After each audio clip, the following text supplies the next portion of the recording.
Hello. We are here. Hey, where'd you Oh, go? I'm not here. I was here on time, okay?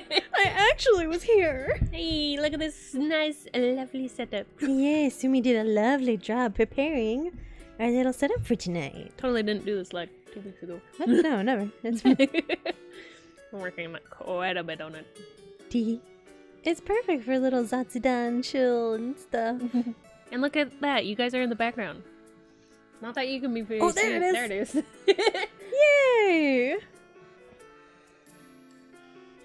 Yay! Why are you still here? Yes, DBZ abridged. Anything abridged, bro. You haven't seen DBZ abridged. No. I'll have to fix that at some point. I mean, we sat and watched all of SAO abridged. That was magical. That's probably my second favorite abridged, and then like the best abridged out there without a doubt is the Attack on Titan one. True. Because they just end it and that's it. Sweet Mother Teresa on the hood of a Mercedes Benz. You sound like a majestic fucking eagle. It's my favorite. Abridged is the best. Fun fact, everybody, I actually made a D&D character solely based on that scene. Harmonize with me, maggot! I made an Eric Cochran bard, and that's all he did. He just squawked at everybody. And that was it. That was my inspiration for him, and I loved him. That was such a good abridged. So yeah, we like abridges in this household. No, We need to catch up on the micro one. I think there's been a couple episodes. Oh, maybe there has been. I actually haven't checked in a while. Anyway, that's not what we're actually here to talk I mean, yeah. We just got distracted. We always get distracted. If Distractables wasn't already taken, that would be us. Maybe. But hey, we have Pokedex entries that we're gonna read, and we're gonna see how horrified we are. Yes. Oh wow, there has been a couple. Well, there's been, I think, one My Hero abridged. There's been more SAO stuff, but Oh yeah, for gore. it's fine. Anyway, That's a later us problem. yeah, we'll fix that eventually. You first, me first. Yes. Chat, decide who reads the first entry. Is Coin it Sumi or me? I do really like the little screen in the back. That looks really nice. I'm very happy with that. Nora, baby, go let down. I know, we're talking and you don't understand what's happening. We're talking with people, and they're watching us talk. Yeah, come here. Come here. Come snuggle. Oops. I do... Huh? I said, fuck it, I'll start. Okay, I was gonna say, I do have a coin flip app. I downloaded one very specifically. Okay, heads or tails? Tails. Heads! I guess I'll go first. Now where's the entry? Way down. Where? All the way down here. Wait down. Do we read all of them? Because there's so many gens. It's true. They change over time. They too, do. So. I mean, let's see how things evolve, and go from there. Oh no, we're just gonna start from the beginning and work our way down. Yeah, we're going through the Pokedex. Yeah, we're just starting at number 1, Bulbasaur. It was deciding which one of us would read it first. Yeah. So I didn't know there were Pokedex entries for Stadium. What the fuck? Okay, so for Bulbasaur, yeah, we'll just read them all because there's a lot of stuff and things change a lot. So we'll see how things. Well, and some entries are worse than others too, because some entries are like, oh yeah, normal Pokemon shit, and then like you'll get another entry just slipped in there, and then it's like, what did I just read? Sometimes it's version to version too. Yeah, it can be. Some versions are like darker than others, so we'll just read them all. So for Bulbasaur, the red and blue entries. Hello, Silver Tea, joining at just the right time. We were distracted long enough for you to come in. So red and blue for Bulbasaur. A strange seed was planted on its back at birth. Wait, it was planted on its back? Wait, so does that mean like Venusaur like birthed the Bulbasaur and they're like, here, little one, seed. And then they just like burrow a seed in their back? That's kind of comfy. The Spinquin. Wait, stadiums are Pokemon? Oh, I got distracted. The plant sprouts and grows with this Pokemon. For yellow, it can go for days without eating a single morsel. In the bulb on its back, it stores energy. And then apparently Stadium has stuff. Oh, Jake must be out. Nora's freaking out. The bulb-like pouch on its back grows larger as it ages. The pouch is filled with numerous seeds.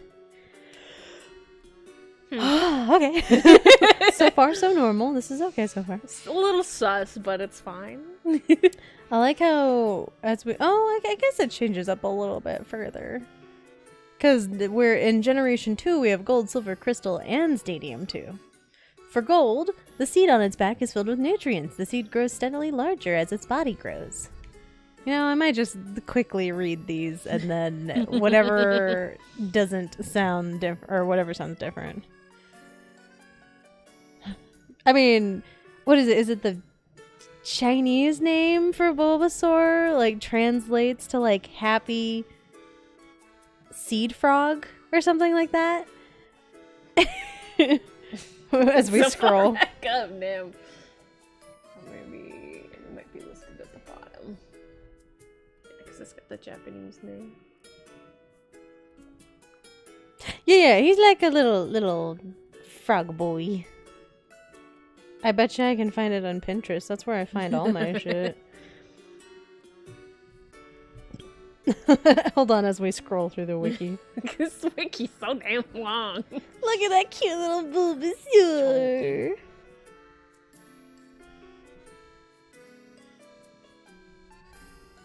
Those don't tell us anything. They just give us like the breakdown of it. You can get a baby. Give me Bulbasaur. Name. Ushikidane is the Japanese one, as well as a pun. Because we love our puns. Of course, when I'm actually looking for it, I'm not going to be able to find it. But it's something like... It's like Happy Seed Frog or something like that. And it's like, you know what? It's true. It is a Happy Seed Frog. Anyway. Yeah. The seeds and stuff, and filled with nutrients. Oh, there's one from Ruby, Sapphire, and Emerald. Bulbasaur can be seen napping in bright sunlight. There's a seed on its back. By soaking up the sun's rays, the seed grows progressively larger. Leave him alone. Baby. Stop chasing him. If he wants to snuggle, he can snuggle. Let him be. Now lay down. Lay down. Bonked. Yeah, I bonked you with my book. What of it? Lay down. I'm gonna scroll real quick so I can read. Oh no, I'm hitting the mic. I'm sorry. I'm sorry. Okay. Stuff screams go. All these seem pretty normal. But yeah, we don't talk about how much we get lost in Pinterest. We don't talk. Oh, It's a void that one gets consumed by. and here I am getting consumed. Okay, scroll down Put again. the hot boys away. No, I found a cute little Totodile. He's got little flowers and stuff. It wasn't Diamond Daddy for once. I promise. Okay, scroll down. I see her wiggling around. She's chilling for now. Yeah. She wants to terrorize the cat at the moment for whatever reason. She's rude like that. Let him be.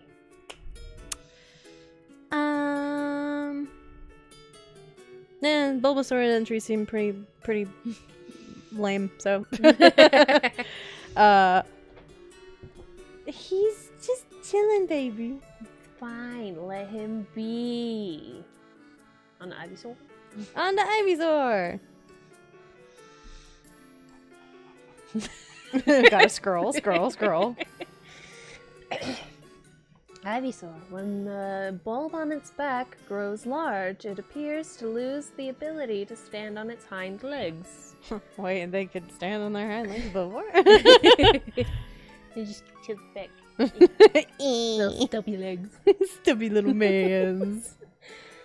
That was the red and blue. Yellow says, the bulb on its back grows by drawing energy. It gives off an aroma when it is ready to bloom. In Stadium, the bud on its back apparently draws energy from its body. The bud is said to open into a large flower when fully grown.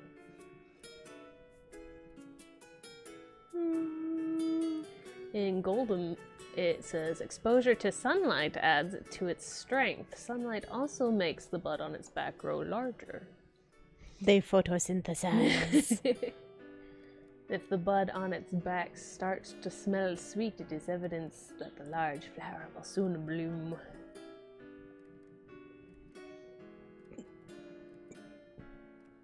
Looking for anything sussy?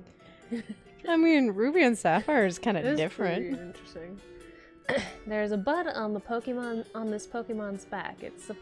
To support its weight, Ivysaur's legs and trunk grow thick and strong.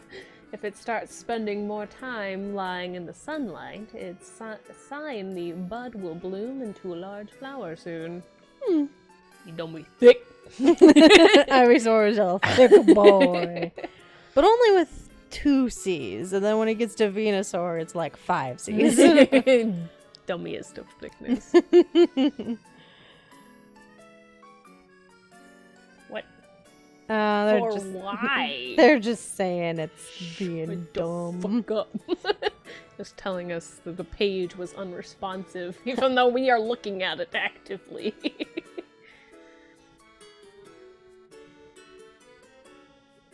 Yeah, it all Yeah, seems most about the of same. these seem pretty similar. Nothing too much changed about the Bulbasaur and Ivysaur.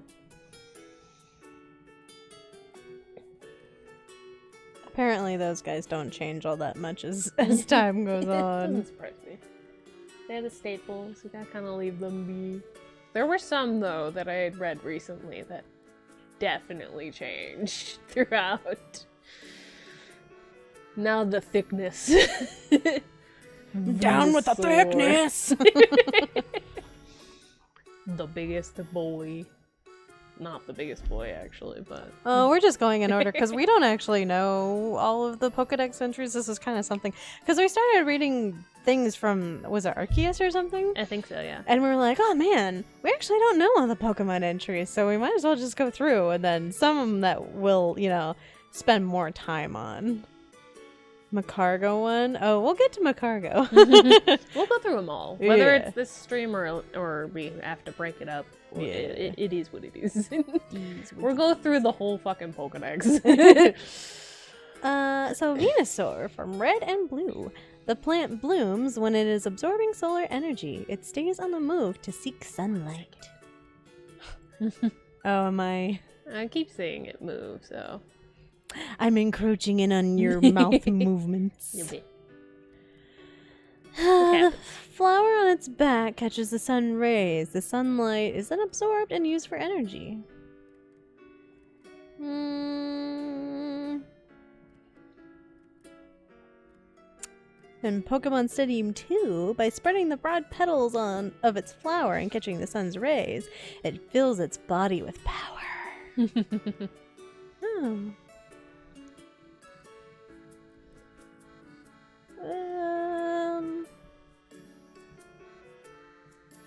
Yeah. The Diamond and Pearl one? Mm-hmm. Diamond, Pearl, and Platinum. After a rainy day, the flower on its back smells stronger. The scent attracts other Pokemon. Interesting. Need more rain. Yeah. That seems about right for that. Yeah. The big boy. Come and learn. Learn about Pokemon. Oh, Gigantamax Venusaur. In Sword, in battle, this Pokemon swings around 2 thick vines. If these vines slammed into a 10-story building, they could easily topple it. God. And for Shield, Huge amounts of pollen burst from it with the force of a volcanic eruption. Breathing in too much of the pollen can cause fainting. Oh, Lord. Or death. I would assume death, because, like, pollen from something that big, that's gonna ruin your lungs forever. Forever. Instant cancer. Anyway. Anywho's on to Charmander. Charmander. We're gonna get the sad stuff about it being too weak, and if the flame on its tail goes out, it fucking dies. Sweet little pathetic baby. We love Charmander. Charmander, the lizard Pokemon. Obviously prefers hot places. When it rains, steam is said to spout from the tip of its tail. Oh. So it didn't always used to be, though. Yeah. From yellow, the flame at the tip of its tail makes a sound as it burns. You can only hear it in quite quiet places. I don't even know what that one is. Hold up. Gotta pull up Bulbapedia on my end. But yeah, Professor Oak documented these stories for children. Yes. Definitely for children. Drew. Oh, that one? I didn't even know that was its name. Hold up. Bulbapedia. Bulbapedia Android version is having a problem. Oh my god. Oh my, stop. Bruh. Bruh. Bruh. We'll get it in a second. I mean, it don't look like a dragon, I'll tell you that. It's a cave Pokemon, apparently, though. What? I mean, excuse me. I fucking... He looked like that one. He looked like a salad got angry. Yeah. He looked like an angry Salad berry dragon. salad. Oh, Alolan Executor. Oh, yeah, true. We found out how fucking tall those guys are. That's concerning. Oh, an apple dragon. Oh, that's right. They're like... Oh, yeah. I forgot about that. There's a lot of interesting Pokemon in later gens. Yeah, in the later gens, that's what we're gonna get really weirded Yeah. out. Because we haven't, like, been all in it. Mm-hmm. No, he just looked like an angry carrot. That's a carrot. The shiny Droodagon. He looked like an angry carrot. Anyway, Charmander in Stadium says, even newborns have flaming tails. Unfamiliar with fire, babies are said to accidentally burn themselves. Oh no, babies! Another thing, if you guys haven't seen the Too Cute Pokemon edition on YouTube, go watch that. Shit's hilarious. Man, okay, goal is where it changed. The flame on its tail shows the strength of its life force. If it is weak, the flame also burns weakly.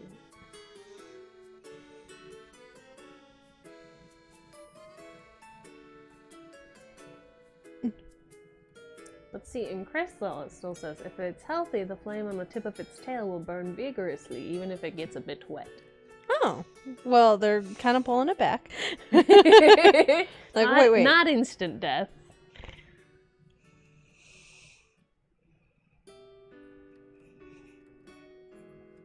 Yeah, don't worry about that.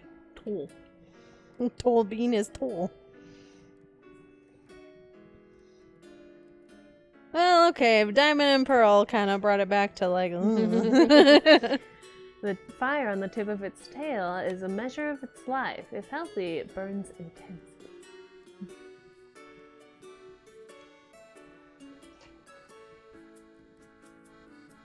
Yeah, a lot of life force and whatnot. Yeah. Oh. Mega Ruby Alpha Sapphire. The flame that burns at the tip of its tail is an indication of its emotions. The flame wavers when Charmander is enjoying itself. If the Pokemon becomes enraged, the flame burns fiercely.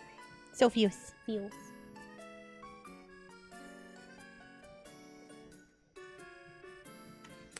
Oh yeah, next in Y. In Y it says, from the time it's born, a flame burns at the tip of its tail. Its life would end if the flame were to go out. Oh, yep, there it is. Yep.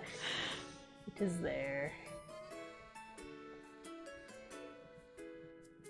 Oh, yep, and shield too. Mhm.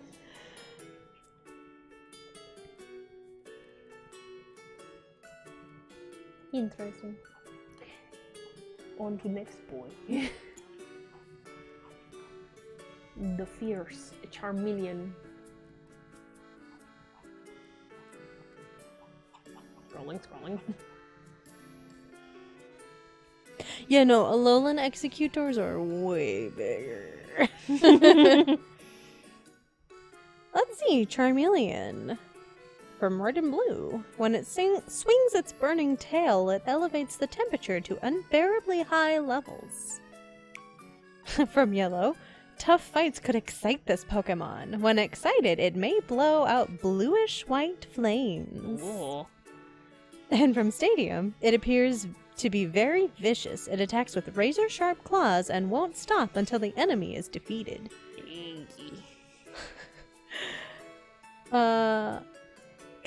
This Pokemon is the definition of violence. From Gold, it is very hot-headed by nature, so it constantly seeks out opponents. It calms down only when it wins. Violence. From Silver, it has a barbaric nature. In battle, it whips its fiery tail around and slashes away with sharp claws. And from Crystal, it becomes agitated during battle. Oh, if it becomes agitated during battle, it sprouts intense flames, incinerating its surroundings.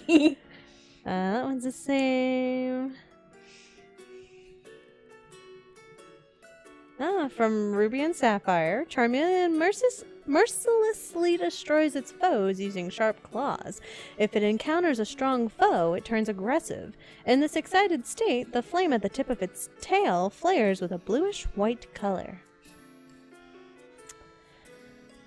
Oh god. In Fire Red, it lashes about with its tail to knock down its foe. Then it tears up the fallen opponent with sharp claws. God, it's so violent. Charmeleon, chill the fuck out. Bro, Calm down. eat a Snickers. In Diamond, Pearl, and Platinum, in the Rocky Mountains where Charmeleon live, their fiery tails shine at night like stars. Those are all about the same. Go down. Those are all about the same. Those are the same. Those are all the same. we get lots of violence. Violent, baby. That's pretty much it about Charmeleon. Charmeleon is just fucking violent. Charmeleon chose violence. No wonder Ash had a hard time when he had Charmeleon. Although his Charmeleon was really lazy. I guess only when he had a chance to be violent. Charizard. The man. The myth, the legend. The Durgan. But not Durgan. Not dark. The not Durgan. Okay. Oh, lordy. From Red and Blue, Charizard spits fire that's hot enough to melt boulders, known to cause forest fires unintentionally. Unintentionally. I mean, he's not meaning to cause forest fires, but you know.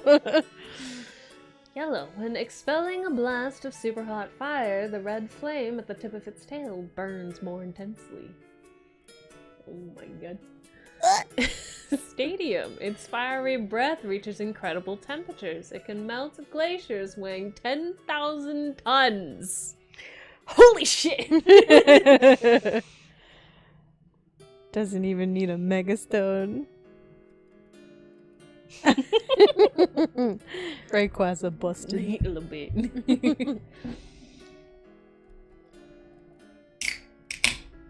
Pop. Angie boy gets more flame again. Oh, Ruby and Sapphire. Charizard flies around flies around the sky in search of powerful opponents. It breathes fire of such great heat that it melts anything. However, it never turns its fiery breath on an opponent weaker than itself. Oh, so Charizard's not just like a dick. Choosy.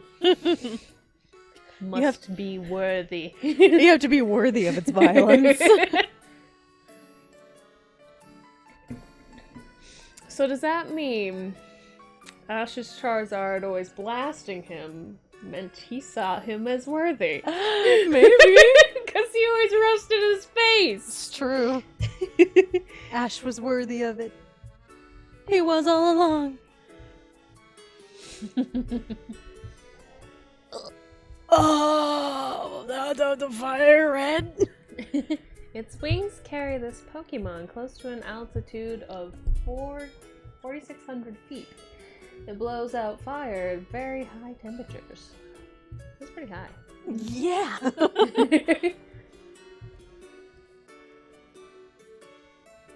More Angie. Angie. More Angie. Roasty toasty.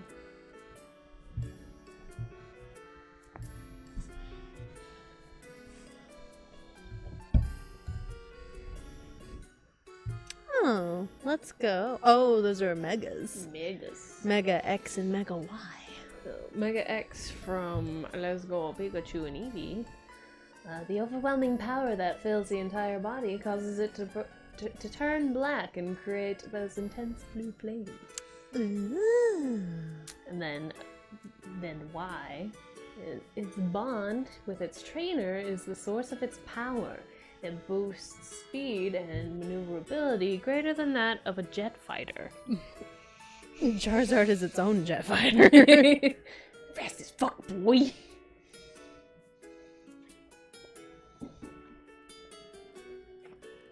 See nose.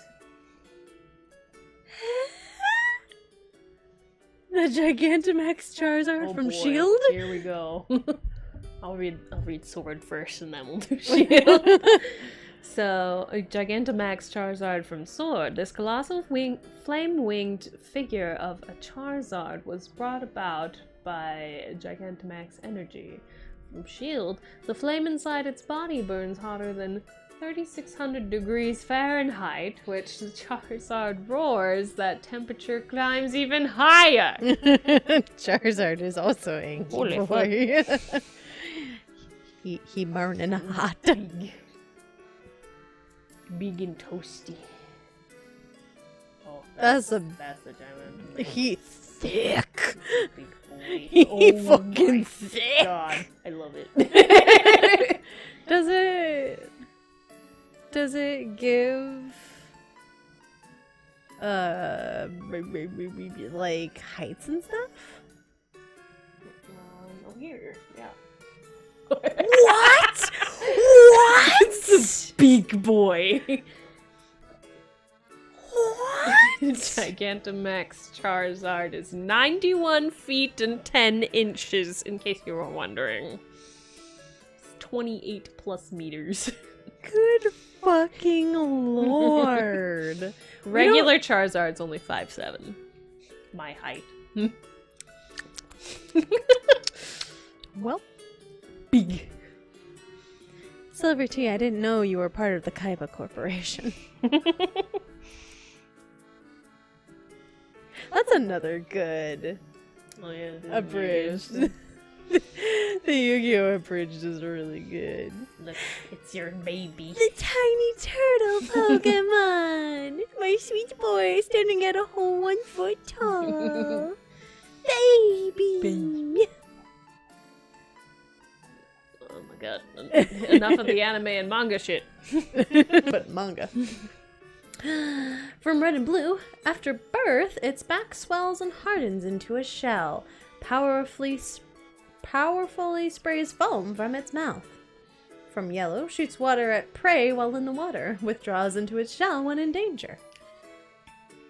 In Stadium, it takes time for the shell to form and harden after hatching. It sprays foam powerfully from its mouth. That's all about the shell. From Ruby and Sapphire, Squirtle's shell is not merely used for protection. The shell's rounded shape and grooves on its surface help minimize resistance in water, enabling this Pokemon to swim at high speeds. Hydrodynamic. Wait, I never thought about this. From Fire Red, when it retracts its long neck into its shell, it squirts out water with vigorous force. I didn't think ever about Squirtle having a neck. Long. Squirtle having a long Imagining, neck? like, Squirtle extending its neck past the shell. I hate it! He become Noodle Squirtle, Noodle Turtle. I don't like that. I don't like it. For you. You leave my chicken alone. But it could be for me. Not for you. It's all protection. More long neck. Neck. I guess that's it for Squirtle.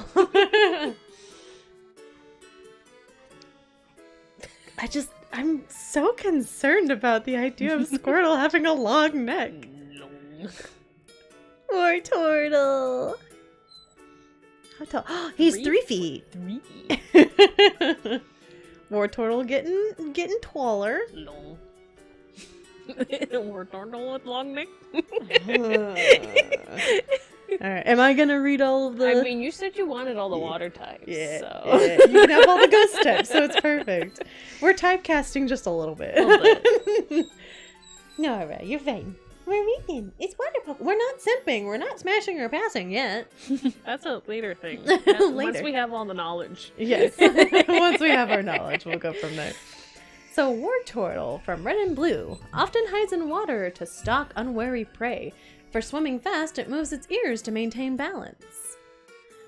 In Yellow, when tapped, this Pokemon will pull in its head, but its tail will stick out a little bit. From Stadium, the tail is covered with rich fur. It stores air in the fur before taking extended dives underwater. Interesting. That's interesting. Well, you can come up here, baby. Get up here. Get up here, Wiggle Girl. Pokemon biology. From Gold. Nora, I'm reading. Go lay down. Go lay down. Thank you. From Gold, it is recognized as a symbol of longevity. If its shell has algae on it, that war turtle is very old.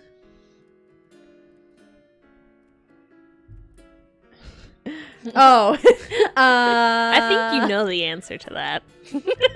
Why not to both? From Silver, it cleverly controls its furry ears and tail to maintain its balance while swimming. From Crystal, its long furry tail is a symbol of longevity, making it quite popular among older people. Interesting. Oh, this one's slightly different. From Ruby and Sapphire, its tail is large and covered with rich, thick fur. The tail becomes increasingly deeper in color as War Turtle ages.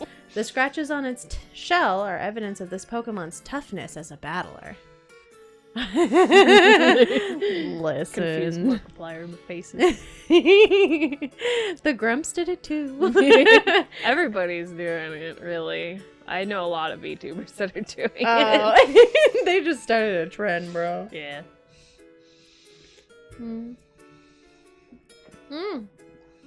Diamond, Pearl, and Platinum.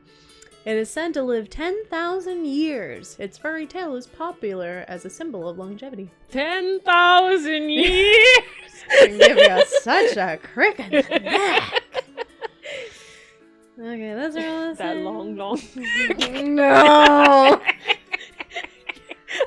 See, now my face is for contemplating life choices. Alright. Yeah, we read that one. I like X. Schlug. Yeah. Pump. Yeah, I think that's it. Interesting to learn about its tail. It's interesting to learn that it stores oxygen. Stores air. Interesting little man. Boy. Blastoise. Wait, Oh what? my god. We didn't play Sword and Shield, so when we see we don't know what Gigantamax- Gigantamaxes look like. We Good. only know a few. Lord. So scroll up. It's called the shellfish. Pokemon. Nani? He do got a shell. But he not a fish. He a turtle.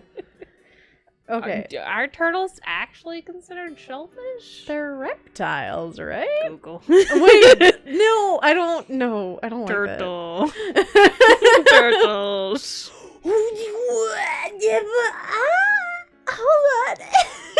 Big. So, Blastoise normally is 5'3". Gigantamax Blastoise is 82 feet plus. Talk about big boy. Big. Oh my god. Well, you're looking up. Yeah, reptiles. So they're not fish. Blastoise is not fish. He shell, yes, but he not shellfish. It's different. Okay, from Red and Blue, a brutal Pokemon with pressurized water jets on its shell. They're used for high-speed tackles. Oh my god. Imagine getting glomped by a Blastoise. I hate that. Oh. Yes. The skeletal structure of a fucking turtle. It's kind of scary. I'm not gonna lie. It's a little scary, yeah. Anyway, I'm getting away from this. Put that away. We're reading stuff. Pull chat back up. Chad is not as scary yet. Yellow. Once it takes aim at its enemy, it blasts out water with even more force than a fire hose. Yeah. Well, if he's got a tackle, he just gotta stick his ass out at his enemy and then just go. From Stadium, it has spouts extending from its shell at the top. They spray water like cannons, hard enough to pierce concrete walls. Holy shit. Oh my god! I'm scared for Gigantamax. Oh my god. From Gold, it deliberately makes itself heavy so it can withstand the recoil of the water jets it fires.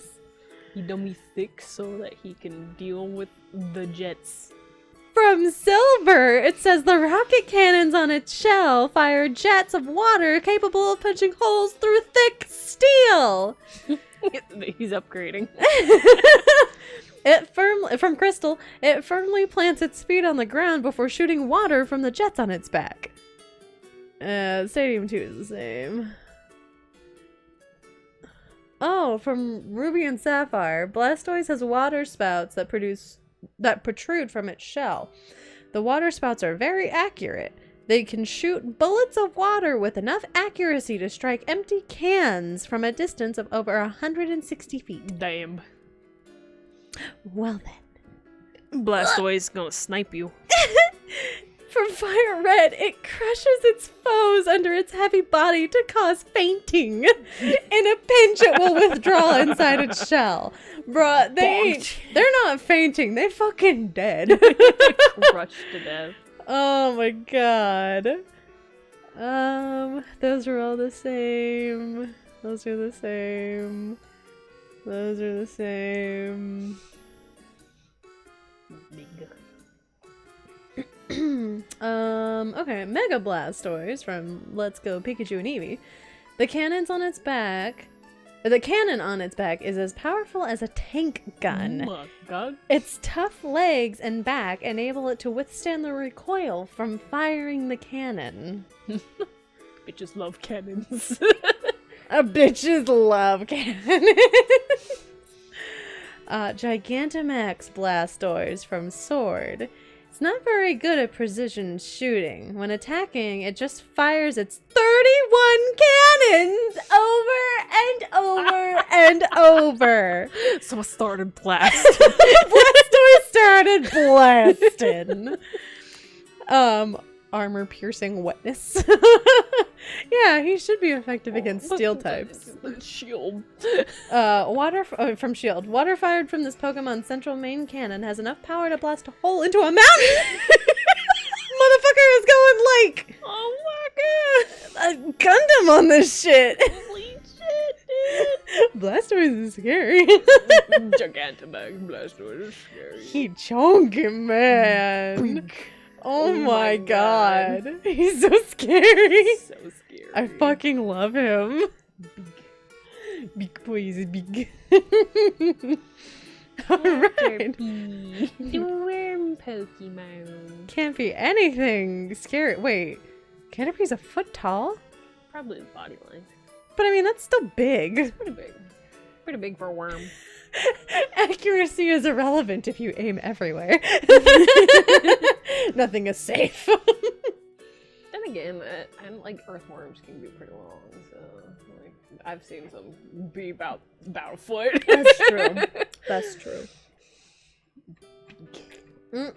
Too far. I'm used to having to scroll so far. Alright, Pokedex entries for Caterpie, red and blue. Its short feet are tipped with suction pads that enable it to tirelessly climb slopes and walls. In yellow, if you touch the feeler on the top of its head, it will release a horrible stink to protect itself. Stinky. In Stadium, it has large eye-like patterns on its head as protection. They are used to frighten off enemies. This is the only the third Pokemon in Gen 1. Thanks, Game Freak. Also, yes, if it can blast through a mountain, why does a tiny little grass type scare it so much? Don't worry about it. In gold, for protection, it releases a horrible stench from its antenna on its head to drive away enemies. Sticky feet. The Ruby and Sapphire? Caterpie has a voracious appetite. It can devour leaves bigger than its own body right before your eyes. From its antenna, this Pokemon releases a terrifically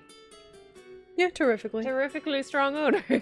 Listen, to be fair, the first couple minutes we were distracted, and we've been talking about other things. Also, we're talking to you, Chad, so it's gonna take a little longer. You guys are distracting. Shut the fuck up. This is the same franchise where you can domesticate God. Yeah. So exactly. God is my pet now.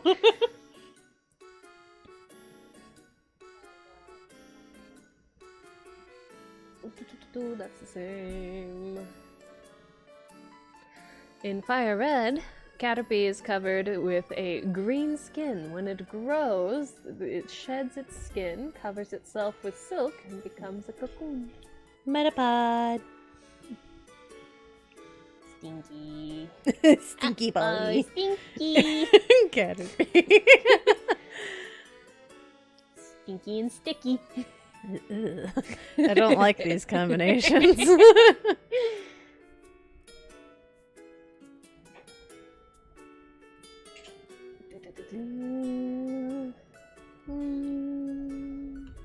More about its crazy appetite.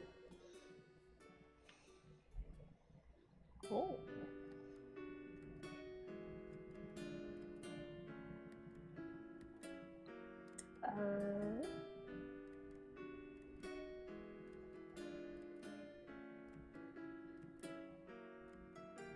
Yeah, most of these are the same. Talks about his sticky little suction cup toes and Sticky toes. Antenna.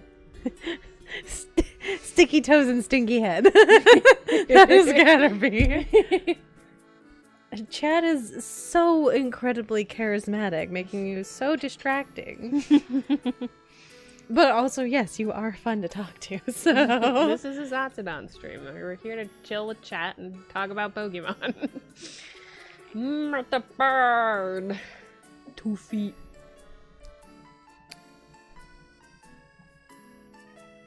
There you go. Oh, that's right. We're It's switching your up. turn now. It's my turn. I'm reading about the cocoon Pokemon. In red and blue, this Pokemon is vulnerable to attack while its shell is soft, exposing its weak and tender body. I'm just thinking for, innuendo reasons. From yellow, harden... Metapod used harden. Exactly. Harden its shell to protect itself. However, a large impact may cause it to pop out of its shell. From Stadium, when it hardens, only the external shell is transformed. The insides remain tender. I just had the going back to the Blastoise dropping on its enemies. It just like slams on a Metapod and like toothpaste tubes out whatever's inside. Oh no! Oh, it's terrible. Oh, this is what this stream is gonna be. Y'all signed up for this shit. You all came here. From gold. Inside the shell, it is soft and weak as it prepares to evolve. It stays motionless in the shell. Yep, that's about the same. Oh, from Ruby and Sapphire. The shell covering this Pokemon's body is as hard as an iron slab. Metapod does not move very much. It stays still because it is preparing its soft innards. They use the word innards Why? for evolution inside its hard shell. No, it is safe from blunt force trauma, not when you got a Gigantamax Blastoise. No. Right, iron slab, evolution.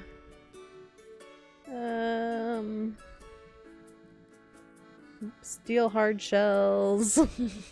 Protecting the tender innards. They use innards again. Oh my god! From Let's Go Pikachu and Eevee! Harden its shell to protect itself. However, a large impact may cause it to pop out of its shell. Again, the Blastoise dropping on it. Sumi's got it, bro. Yep, that's it. Oh wait, actually go back down. Does it up a little bit? Oh no, they do have Hisui and stuff. It's just, do you have to like? This one's not. Oh, There are okay. no entries in Arceus. Okay, I just saw 'Cause like this the one's extra not in tabs. Arceus, Yeah, so. I saw the extra tabs and I was like, hold on a second. Yeah.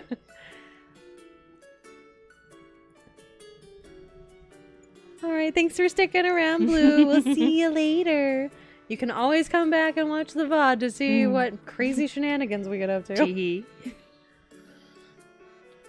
Butterfree, the butterfly Pokemon. That's a Gigantamax. It's so pretty. It's pretty.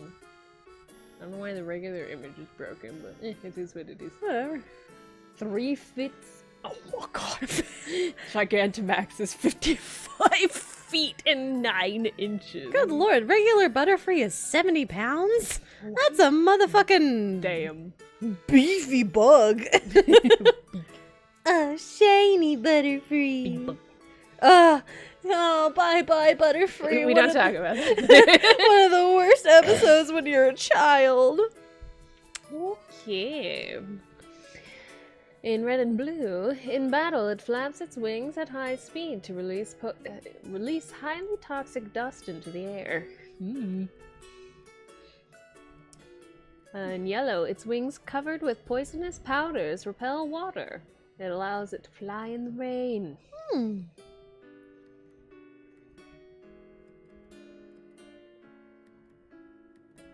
Ooh. In gold, it collects honey every day. It rubs honey onto the hairs on its legs to carry it back to the nest. Oh, that's not a butterfly. That's a lard fly. Also, no, we are not related. You could call us business partners / roommates. It makes the business partnering a lot easier. That's why we moved in together. Yeah. Makes this whole streaming business significantly easier. So much easier.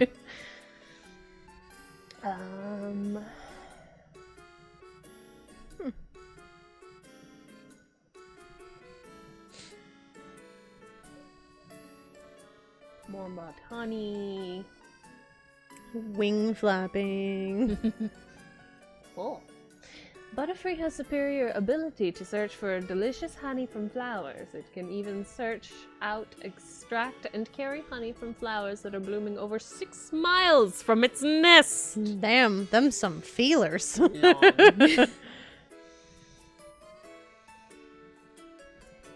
Wants the superior honey and repels the rain with its toxic dust. We miss out on the fun of sending corporate emails to each other. Who knows? If we get big enough, maybe one day we will. Indeed. We could just start sending corporate emails to each other just for shits and giggles. Indeed. God, we would be terrible, like, corporate bosses. like in retrospect, we would be good because we know what it's like to be overworked and like unappreciated.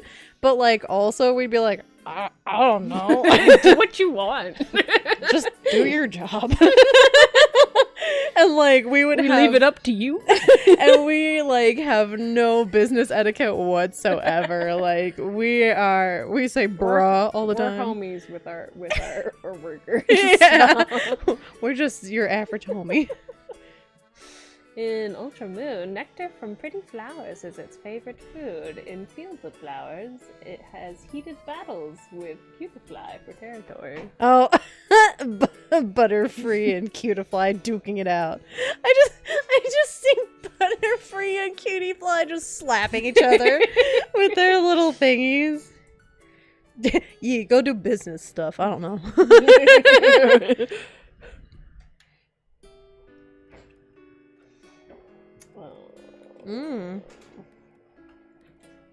Gigantamax. Big.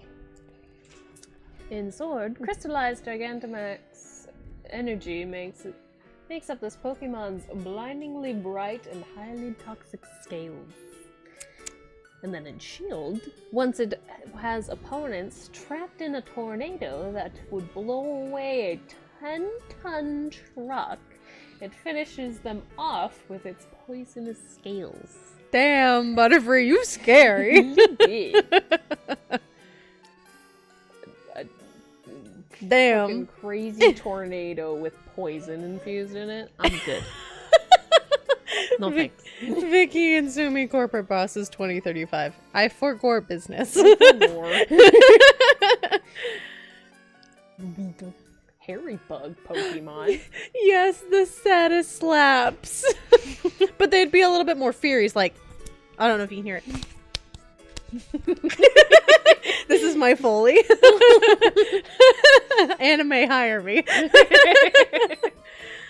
Ew. Hairy bug. Hairy bug. Ew. From Weedle. 1 foot tall. Haul 7 pounds. That's a chonk bug. We're not gonna talk about that. You went too far. I did. I was trying to get away from the weird images.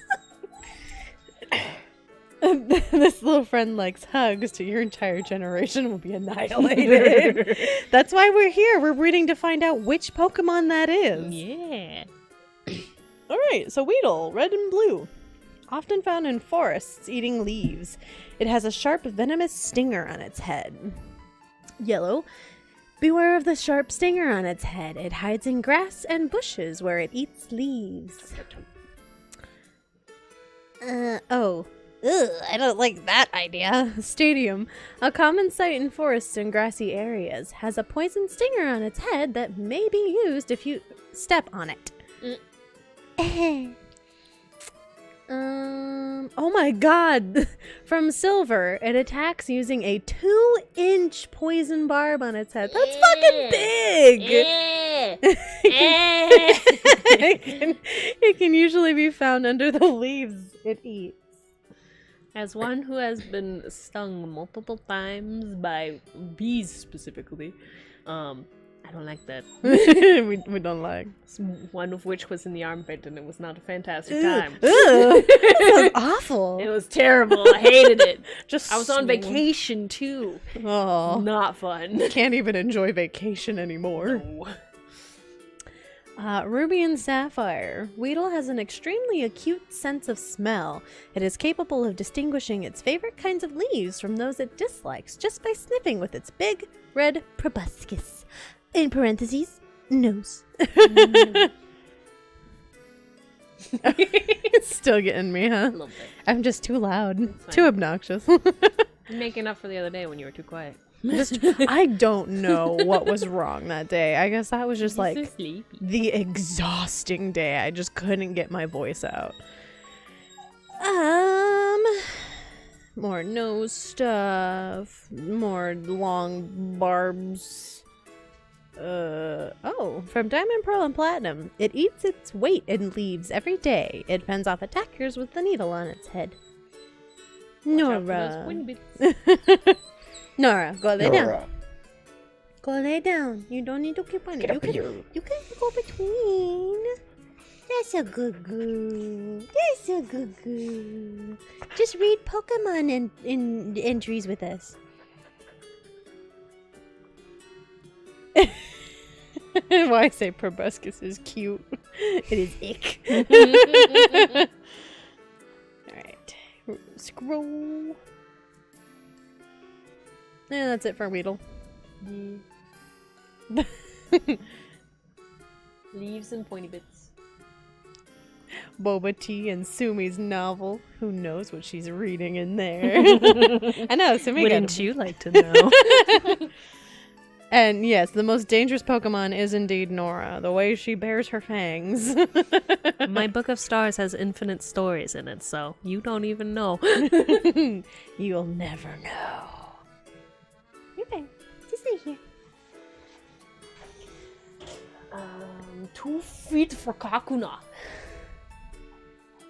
He give you the big bunk. In red and blue. Almost incapable of moving, this Pokemon can only harden its shell and protect itself from predators. It only stay in one place. Able to move only slightly when endangered, it may stick out its stinger and poison its enemy. Wait, it has a stinger?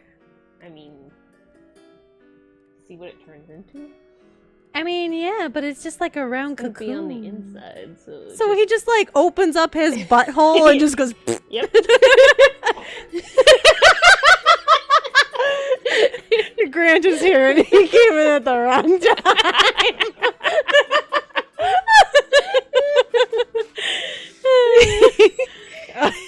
Probably humans got you pinned. It's Genshin smut. You're not wrong. That is one of my preferred forms of reading. Actually, currently it's Scum Villain Self-Saving System number 3. But you know, it's fine. I'm almost done with it. Anyway.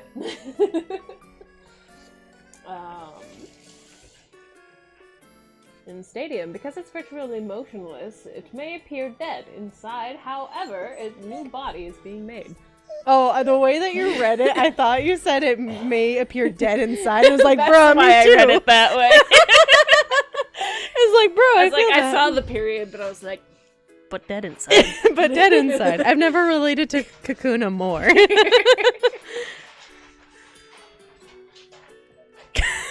Cut in 64K.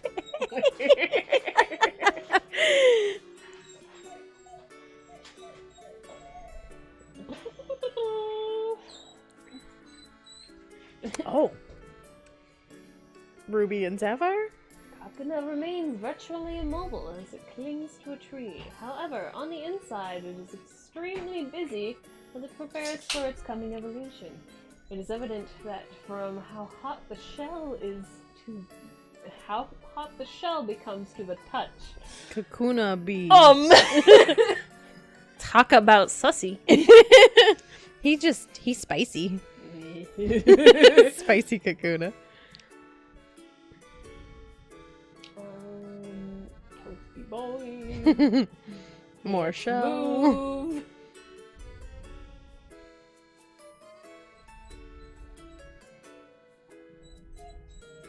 Baby, you're fine. In black and white, while awaiting evolution, it hides from predators under leaves and in nooks of branches. For some reason, words stopped functioning in my brain. Eyes could not read.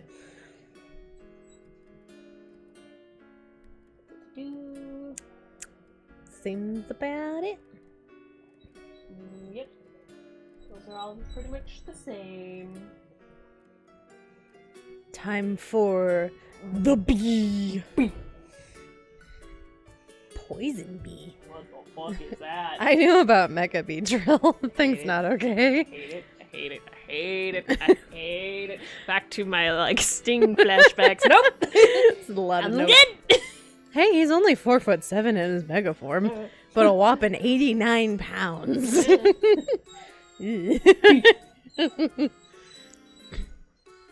That's a lot of stingers. Oh, you're gonna really hate this. From Red and Blue, flies at high speed and attacks using its large venomous stingers on its forelegs and tail. Yellow, it has 3 poisonous stingers on its forelegs and its tail. They are used to jab its enemies repeatedly. Oh, it may appear in swarms.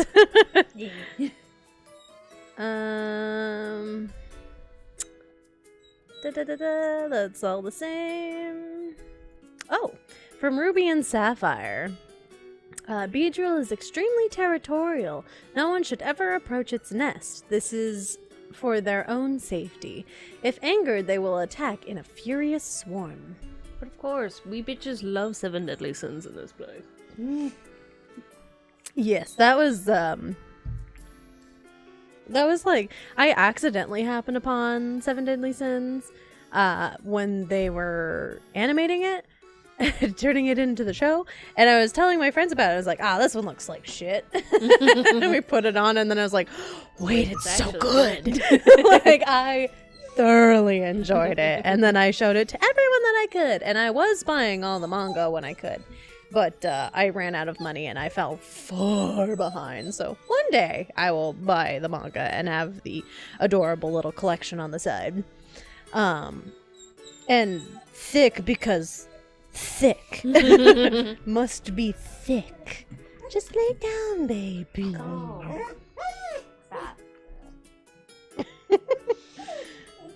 I think scroll.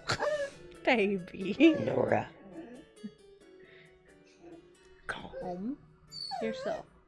Do you want a bath? That's what I thought. Sad noodle noises.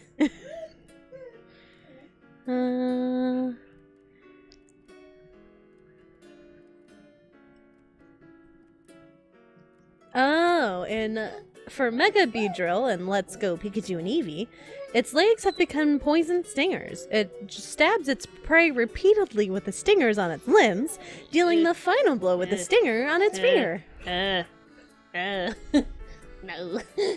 Please. From Brilliant Diamond and Shining Pearl, its best attack involves flying around at high speed, striking with poison needles, then flying off. He's a run and gun kind of guy. I hate it. Hey, look, Borb Pokemon. Borb. Little Borb. Tiny Borb. Pokemon. 1 foot. A whole 4 pounds. Baby. Sweet baby. You guys remember the Pudgy Pidgey Isle episode? Because that's one of my favorites. Pudgy Pidgey everywhere.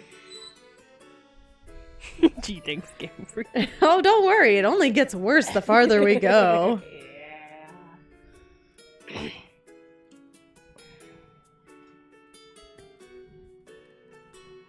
Are you calm now? Remain calm. Yeah, we have enough issues with the gotcha of Genshin, so... Accurate. Anyway, Pidgey. A common sight in forests and woods. It flaps its wings at ground level, kick up blinding sand. In yellow, very docile. If attacked, it will often kick sand to protect itself, rather than fight back. Pocket sand! In Stadium, if at all possible, it tries to avoid battles. Small, weak enemies are blown away by whirlwind.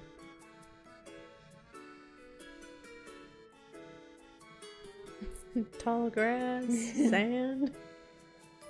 Pocket sand, pocket sand. Lots of pocket sand.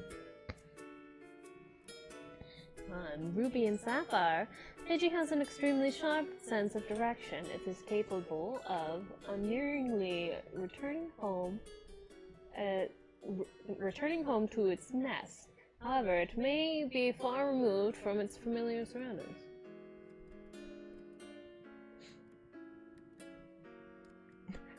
Ferocious pocket sand. Pocket sand, pocket sand. Avoid the conflict, pocket sand. Don't want to fight? Pocket sand. Disengage, pocket sand. I'm getting up for one reason, but I guess I can make it two.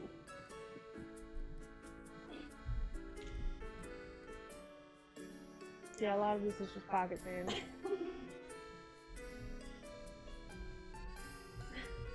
No, we're not doing what you think. Better get one of these.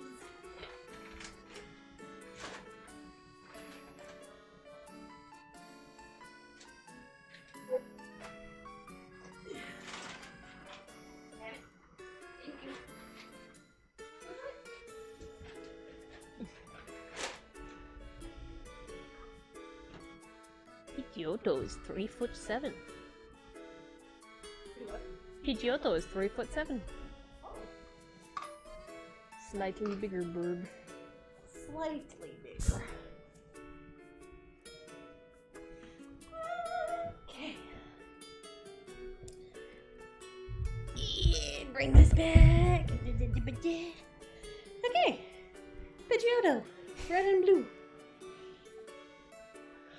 Very protective of its sprawling territorial area, this Pokemon will fiercely peck at any intruder.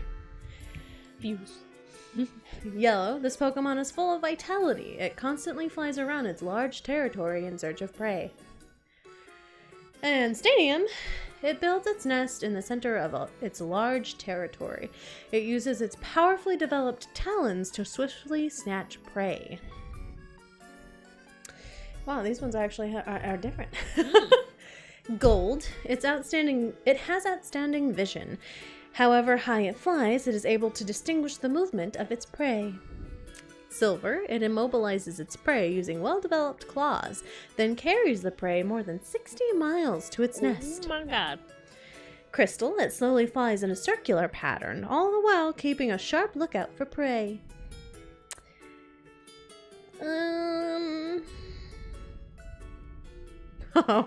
From Ruby and Sapphire, Pidgeotto claims a large area as its own territory. This Pokemon flies around, patrolling its living space. If its territory is violated, it shows no mercy in thoroughly punishing the foe with its sharp claws. This one just changed like a tiny bit from Fire Red. The claws on its feet are well developed. It can carry prey, such as an Execute, to its nest over 60 miles away. Poor Execute. Yep. Right, those are all the same. Big territory, nests, claws, territorial, pecking, vitality. Okay, that was Pidgeotto. Burb. Now onto the big borb. Pidgeot. Bird Pokemon. Whoa, Mega Pidgeot's cool. Big 7 foot tall burb. 7 foot burb. That's the Mega, by the way. Alright, in red and blue, when hunting, it skims the surface of the water at high speed to pick off any unwary prey, such as Magikarp. Rip Magikarp. Oh my god! Yellow. This Pokemon flies at Mach 2 speed, speaking prey. Its large talons are feared as wicked weapons. Stadium, capable of flying incredibly quickly in full flight. By the time its flapping is heard, it is long gone. Meow. He's fast as fuck, boy. Ooh. In gold, its well-developed chest muscles make it strong enough to whip up a gusty windstorm with just a few flaps. In silver, it spreads its beautiful wings wide to frighten its enemies. It can fly at Mach 2 speed. Good night, Mint. We'll see you later. Have a good night. Thanks for stopping by. In crystal, its outstanding vision allows it to spot splashing Magikarp even while flying at 3,300 feet. Damn. Oh my god. Strong chest muscles. He got the pecs. He got pecs. In multiple sense. In Ruby and Sapphire, this Pokemon has a dazzling plumage of beautifully glossy feathers.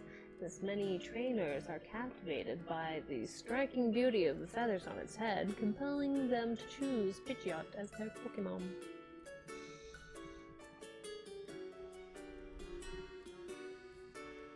What you get on your face, baby girl? In Fire Red, it spreads its gorgeous wings It spreads its gorgeous wings widely to intimidate enemies. It races through the skies at Mach 2 speed. Did you bonk your head, baby? Oh. She's got a spot on her nose. What'd you do? You snooter, okay? You good? Burb is hungry. Burb wants Magikarp. Not all Pokemon eat only Pokemon food. It's true.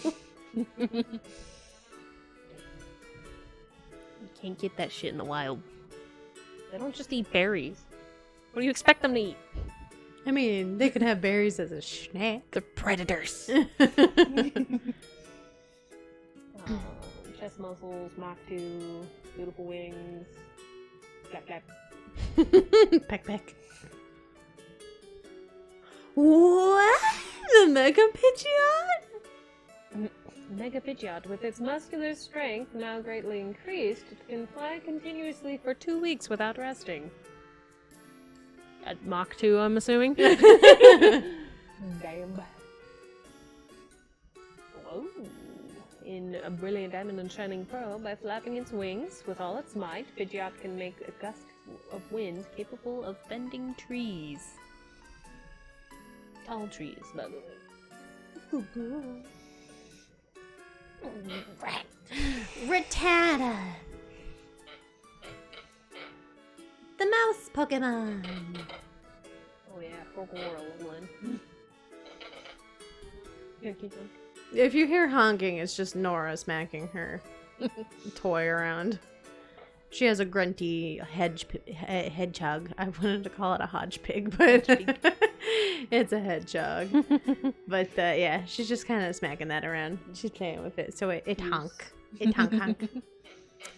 Rattata from Red and Blue bites anything when it attacks. Small and very quick, it is a common sight in many places.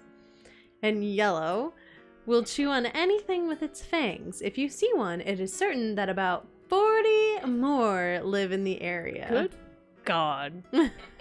Talk about infestation. Yeah. From Stadium, scurries around quickly, searching for hard objects to gnaw. It appears to be jittery and unable to remain still. Rattata is just constantly hyped up on caffeine. I hate it. Imagine giving coffee to a Rattata.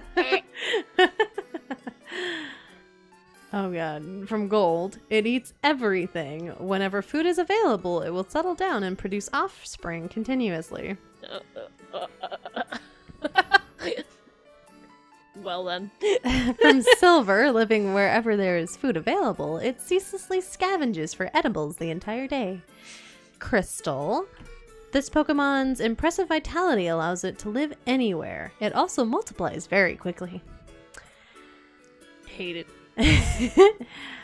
From Ruby and Sapphire, Rattata is cautious in the extreme. Even while it is asleep, it constantly listens by moving its ears around. It is not picky about where it lives. It will make its nest anywhere. From Fire Red, its fangs are long and very sharp. They grow continuously, so it gnaws on hard things to whittle them down. The raddest rat. I'm just gonna take this.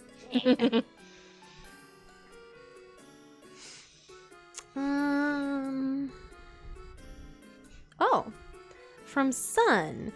Its incisors continue growing until its death. If its trainer doesn't offer it a file to gnaw on, it will gnaw on door frames, table legs, and so on.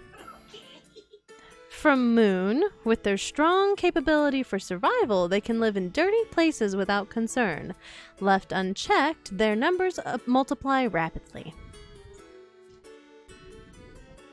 Oh no! Now we get to the sad stuff! From Ultra Sun, its incisors grow continuously throughout its life. If its incisors get too long, this Pokemon becomes unable to eat and it starves to death. From Ultra Moon, this Pokemon is common but hazardous. Its sharp incisors can easily cut right through hard wood. Alolan Rattata from Sun. With its incisors, it gnaws through doors and infiltrates people's homes. Then, with a twitch of its whiskers, it steals whatever food it finds. ASMR time. There you go. Pop. From Moon, when the sun goes down, it becomes active.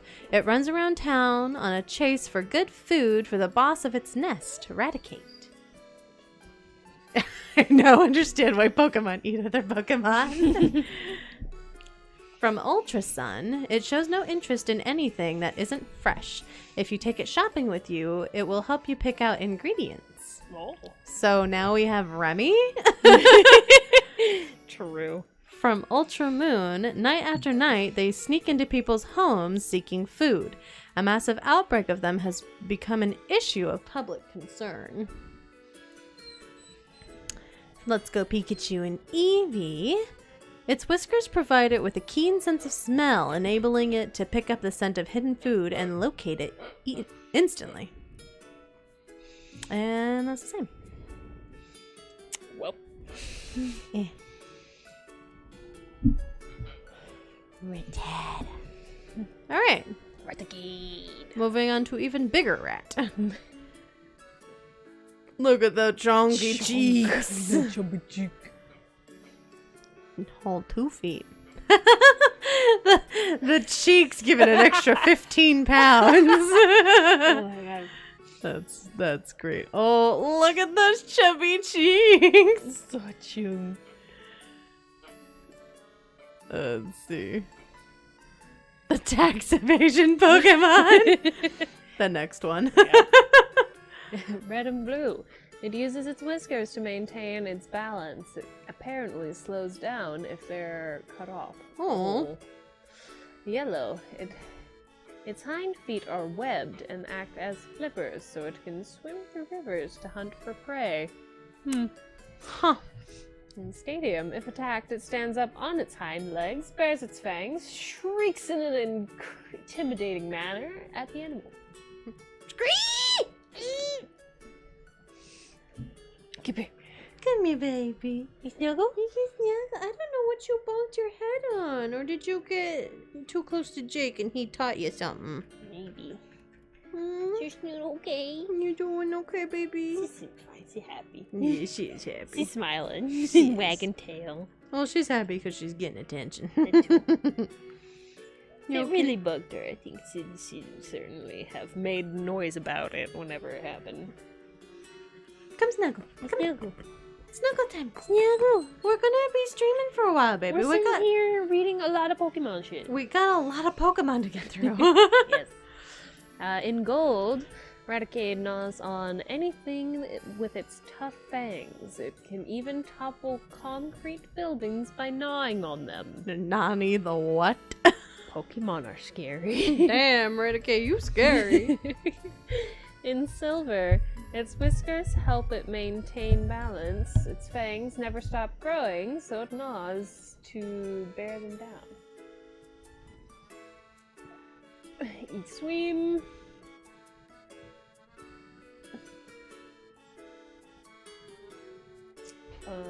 So in Ruby and Sapphire, Raticade's sturdy fangs grow steadily to keep them ground down. It gnaws on rocks and logs. It may even chew on the walls of houses. More swimming and whiskers.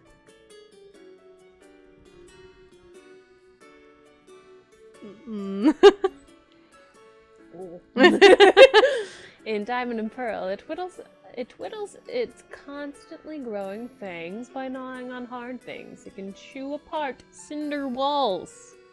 Because why not? And some strong teeth.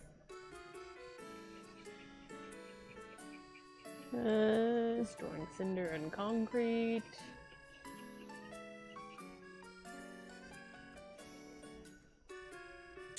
More swimming. Oh. Oh my god! Oh boy. In Moon, its disposition is far more violent than its looks would suggest. Don't let your hand get too close to its face, as it could bite your hand clean off. This is fine. He's got the taste for blood. In Ultra Sun, people say that it fled from its enemies by using small webbed hind feet to swim from island to island in Alola.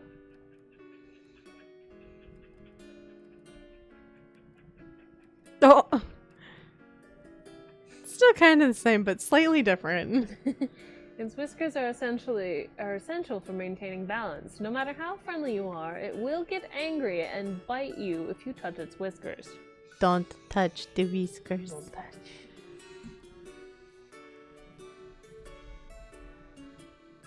Alolan Raticade in the Sun. If it forms a group of Rattata which assumes command of. Each group has its own territory, and disputes over food happen often. Raticade is a mafia boss.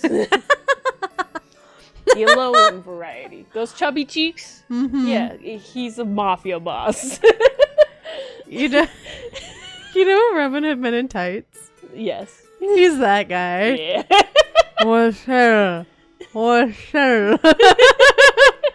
That guy with the cotton in his mouth. Yep. The gourmet Pokemon is this gourmet Pokemon is particular about its taste and freshness of its food. Restaurants where Raticade live have good reputation. Interesting. True. In Ultra Sun, it has an incredibly greedy personality. Its nest is filled with so much food gathered by Rattata in its direction, it can't possibly eat it all. But he gonna try. Oh, he definitely gonna try. More mafia boss.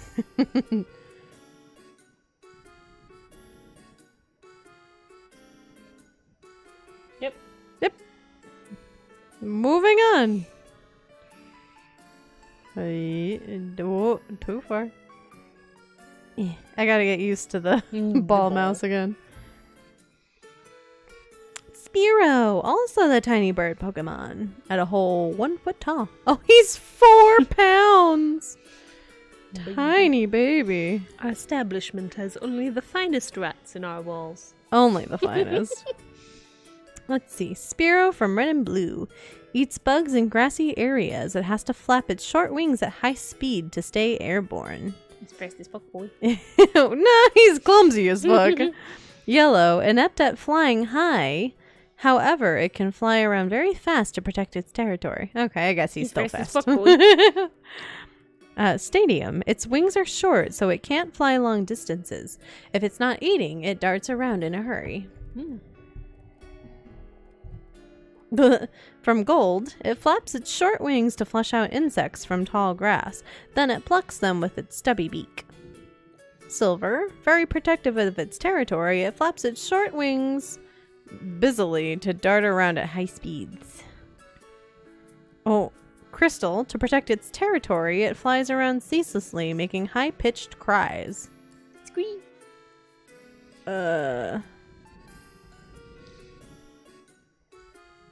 What the dog doing? Oh, done. Okay. You're fine. You can keep chewing in your toy.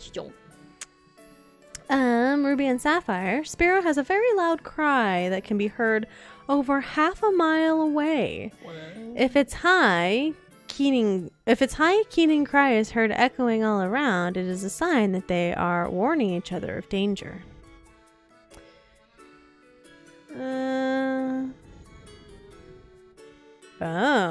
From Fire Red, it busily flies around here and there. Even if it is frail, it can be a tough foe that uses Mirror Move.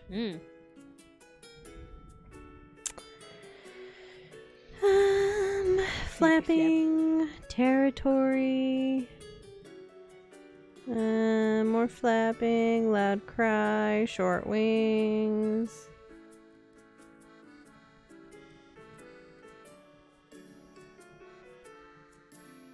Yep, that's about it. Spearow don't got much going for it. Smorburb. Oh, I got it. How do humans exist? That is a great question. That is the question everybody wishes to know. Just making sure Nora's not actually chewing up that toy. 3'11", weighing 83.8 pounds. Fearo's a big boy. Big Fearow. What? Fearow, red and blue. Its huge and magnificent wings can keep it aloft without ever having to land for rest. Always flying. In yellow, a Pokemon that dates back many years. If it senses danger, it flees high and away instantly. In Stadium, a Pokemon that enjoys flying it uses its broad wings to adroitly. What? The fuck is that word? Adroitly? I have no idea what that word means. Adroitly? Catch the wind and soar elegantly into the sky. Listen, Game Freak. What? 10-year-olds play this game. Ain't nobody. The fuck is that? Nobody's gonna know what that word means. Stop trying to teach fucking weird ass fancy schmancy words. Like I've been reading a lot more lately, and I've never fucking seen that word ever. I don't even know what the fuck it is. Anyway, in gold, it shoots itself suddenly high into the sky, then plummets down in one fell swoop to strike its prey. In silver, it cleverly uses its thin, long beak to pluck at and eat small insects that hide under the ground. Mad ups and mad plucks.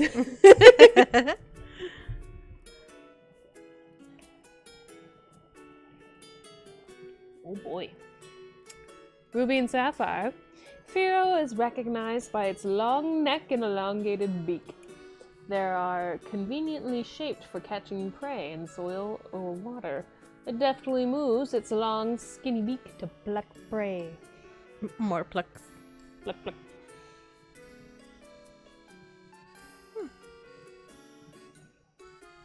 A lot of the same.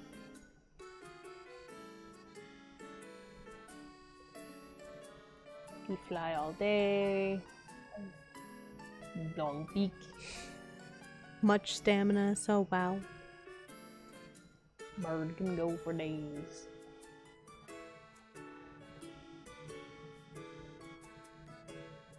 Ultra Sun. Carrying food in Fearow's territory is dangerous. It will snatch food away from you in a flash.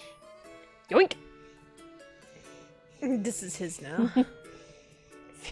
Firo's one of those seagulls that just yoinks a whole ass sandwich. In Alola, fish Pokemon are its prey. It can be seen circling above the ocean for food. Listen, ordering pizza at any time is a great decision. Especially if you're zooted.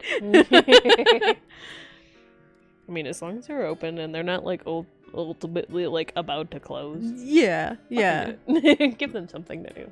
However, methinks that you live in a place that actually has businesses open past 9 o'clock. Yeah. Because where we live, that's not a thing anymore. No. Once COVID hit, nobody was open past like 8 o'clock. And they were like, oh, we'll keep that. Yeah. Well, we're never being open past 9 o'clock anymore. It's rare to find anything now. It's pretty much the same. That's it for Firo then.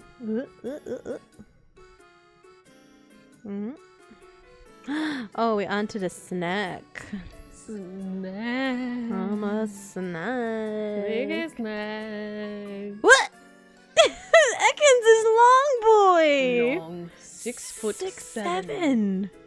Snoot to tail.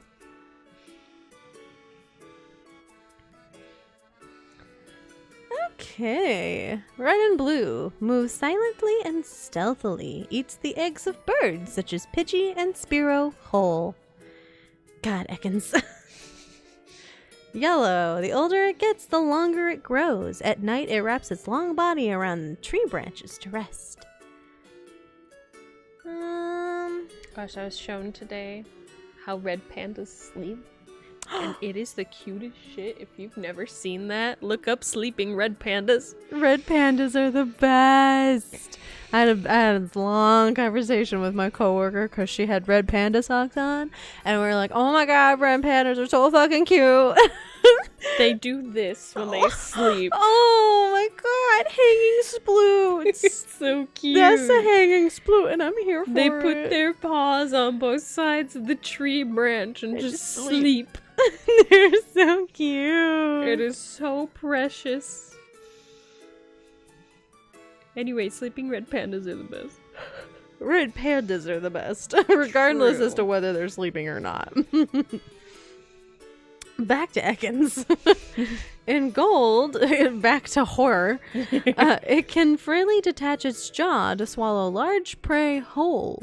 It can become too heavy to move, however. Right? They give you cavities. They're so cute. Red pandas, bro. They are the cutest. Ekans in silver, it always hides in grass. When first born, it has no poison, so its bite is painful but harmless. Baby Ekans got no bite. Crystal. It flutters the tip of its tongue to seek out the scent of prey, then swallows the prey whole. That's a normal snake thing, actually. Snakes' scent glands are in their tongue. Yeah, that's why they always do that. When they blip. Snake blip. Snake blip to smell you.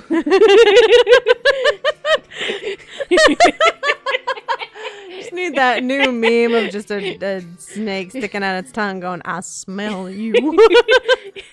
You smell like a baka. Yeah. Oh my god. Old dead memes. Anyway. Just need an Ekans doing that. But it needs to be like this next entry.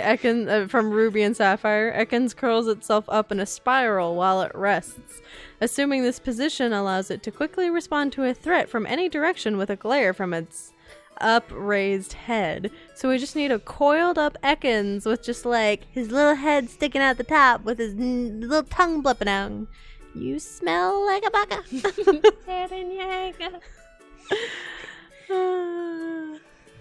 Let's see. Grass. Jaw detaching. Snakes are weird. Yeah. Spiraling. Jaw. Yep, that's about it for Ekans. Time for the cobra. 11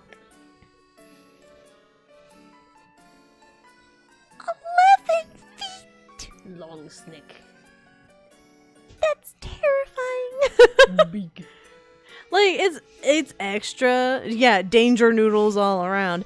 It's extra terrifying because, like, they stand up. So, like, yeah, they're really long, but also they stand up. It's a little scary. Oh? Interesting. Those are actually different. There's different patterns for his neck. I didn't know that they actually did that. That's really cool. I hate this one because it looks like a creepy clown face, but that's beside the point. Wow, that's cool. That is way too detailed of a drawing. I hate it. I hate it. Anyway. Ew, I hate it more. Arbok pictures are scary. Okay, in red and blue, it is rumored that the ferocious warning markings on its belly differ from area to area. Oh, so they actually incorporated that way back when. They just never They didn't incorporated have- it. They didn't know how to do different forms Yeah. back then. Now they do. Now they do that. But we But don't they- see Arbok I don't ever. think we ever have, like, an instance of Arbok doing that nowadays. Yeah, like, They should probably do that. yeah, that'd be cool.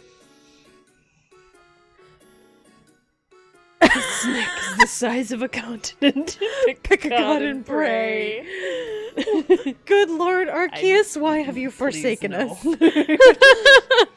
Yellow. The frightening patterns on its belly have been studied. 6 variations have been confirmed. Why is this the first time I've ever heard about the variations? Right? Bro. Stadium. If it encounters an enemy, it raises its head, intimidating the opponent with a frightening pattern on its body. In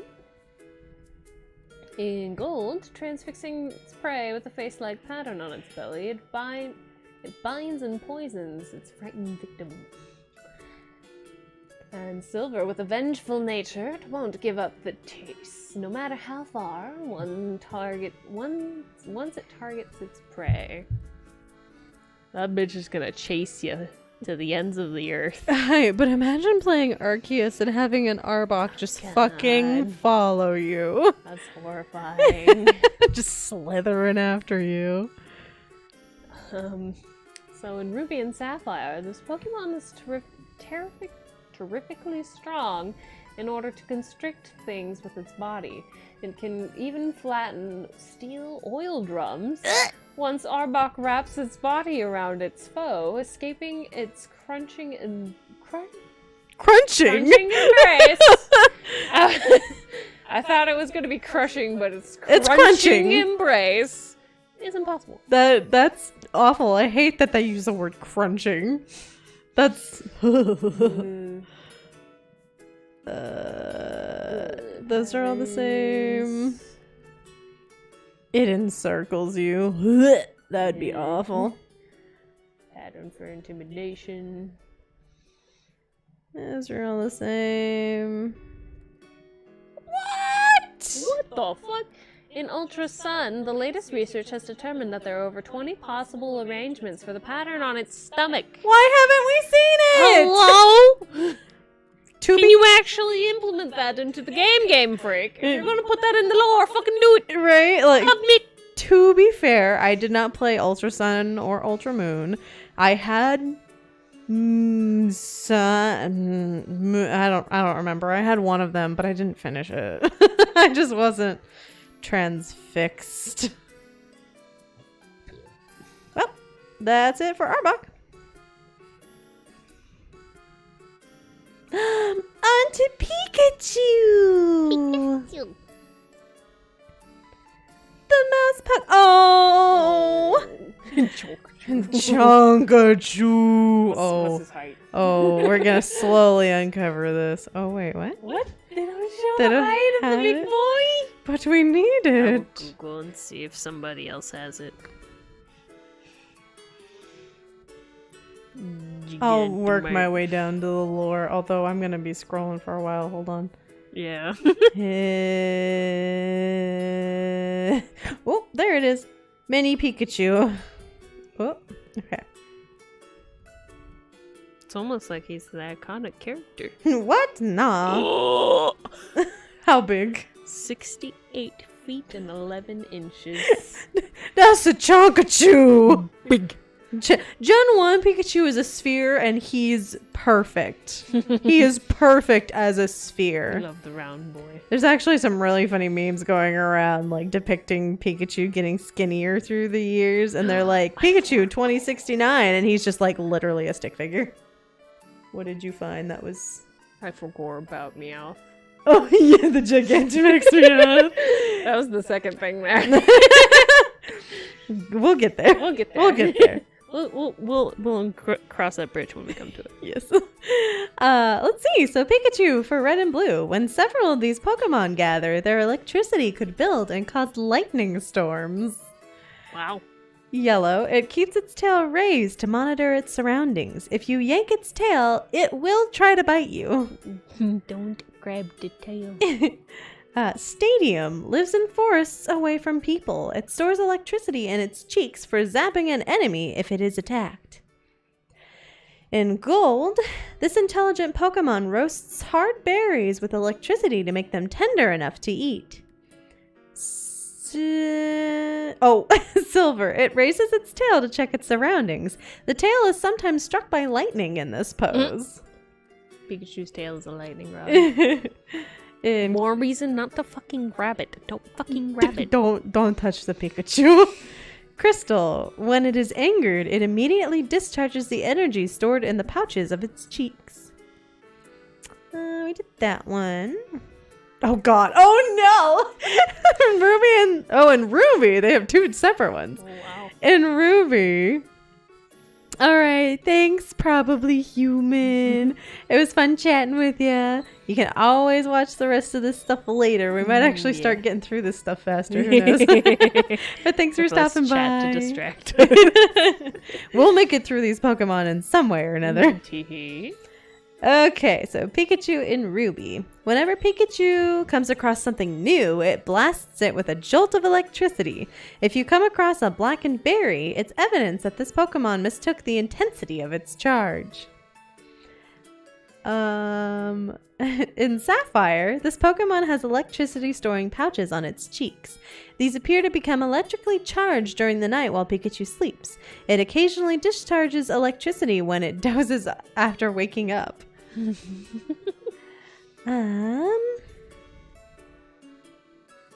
Oh my god.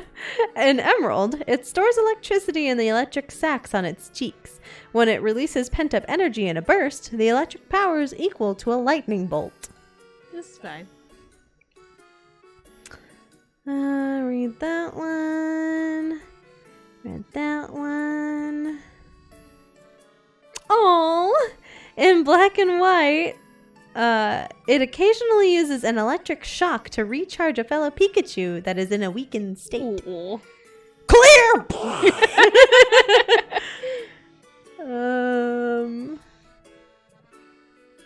Yeah.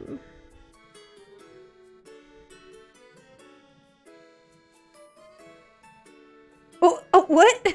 In Sun, a plan was recently announced to gather many Pikachu and make an electric power plant.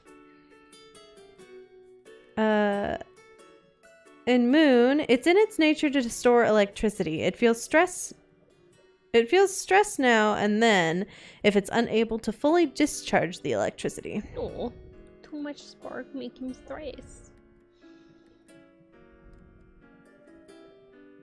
Oh, in Ultra Sun, its nature is to store up electricity. Forests where nests of Pikachu live are dangerous since the trees are so often struck by lightning. Oh, bro, same! In Ultra Moon, while sleeping, it generates electricity in the sacs in its cheeks. If it's not getting enough sleep, it will be able to use only weak electricity. In Let's Go Pikachu and Eevee, this forest-dwelling Pokemon stores electricity in its cheeks, so you'll feel a tingly shock if you touch it. Pikachu in a cap. There's funny. different ones. In Sun, this form of Pikachu is somewhat rare. It wears the head of its trainer, who is also its partner. In Moon, this Pikachu is wearing its trainer's cap, since The cap's not the right size. The fit is a bit loose. Ultra Sun, this form of Pikachu is somewhat rare. Oh no, okay, those are the same for, never mind. Oh my, there's so many. Okay. Oh, in Sword, Pikachu that can generate powerful electricity have cheek sacs that are extra soft and super stretchy. Aww. Stretchy cheek.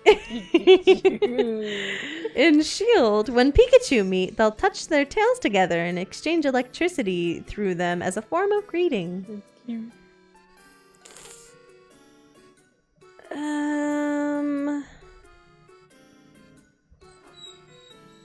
Those are the same. Oh, original cap Pikachu in Sword. This Pikachu wears its partner's cap, which is brimming with memories of traveling through many different regions. And that's pretty much the same. Oh, good. Gigantamax Pikachu. In Sword, its Gigantamax power expanded, forming its supersized body and towering tail. And in Shield, when it smashes its opponents with its bolt-shaped tail, it delivers a surge of electricity equivalent to a lightning strike. Gosh, one of my favorite moments in like the more recent stuff is seeing Ash's Pikachu become Gigantamax and be the clumsiest little motherfucker ever, trying to use its tail as a weapon. Trying to smash. But it's like slow-mo because it's a big boy. Oh my gosh, I need to catch up on the new stuff because it's pretty good. Also, Leon. Oh, Leon. Oh, Leon. Oh my god, Alolan Raichu! So cute. Oh my god. That gives me diabetes. I'm here for it. Superman. In red and blue, its long tail serves as a ground to protect itself from its own high voltage power. In yellow, when electricity builds up inside its body, it becomes feisty and it also glows in the dark. I want to glow in the dark Raichu. Where's art of that? I want to see that. Please. The stadium. And the electrical attacks may reach 10,000 volts. It discharges electricity from its tail, so it's not harmed in its own power. Damn, this is evolution at its finest. Oh. In gold, when its electricity builds, the muscles are stimulated and it becomes more aggressive than usual. Huh. In silver, if the electric pouches in its cheeks become fully charged, both ears will stand straight up. Huh. Learning all kinds of things. In crystal, if its electric pouches run empty, it raises its tail to gather electricity from the atmosphere. Man, right? You got such neat anatomy. Right? I'm loving this. Oh. Ruby. If the electrical sacs become excessively charged, Raichu plants its tail in the ground and discharges. Scorched patches of the ground will be found near this Pokemon's nest. In Sapphire, this Pokemon exudes a weak electrical charge all over its body that makes it take on a slight glow in the darkness. Raichu searches for electricity by planting its tail in the ground.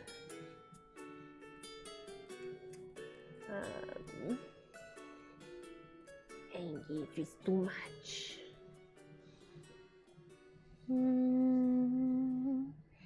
More grounding, high voltage. High voltage. Aggressive. Oh, this was just kind of sad. Ultra Moon. Because many trainers like the way Pikachu looks, we don't see this Pokemon very often. I love Raichu. Raichu's so good.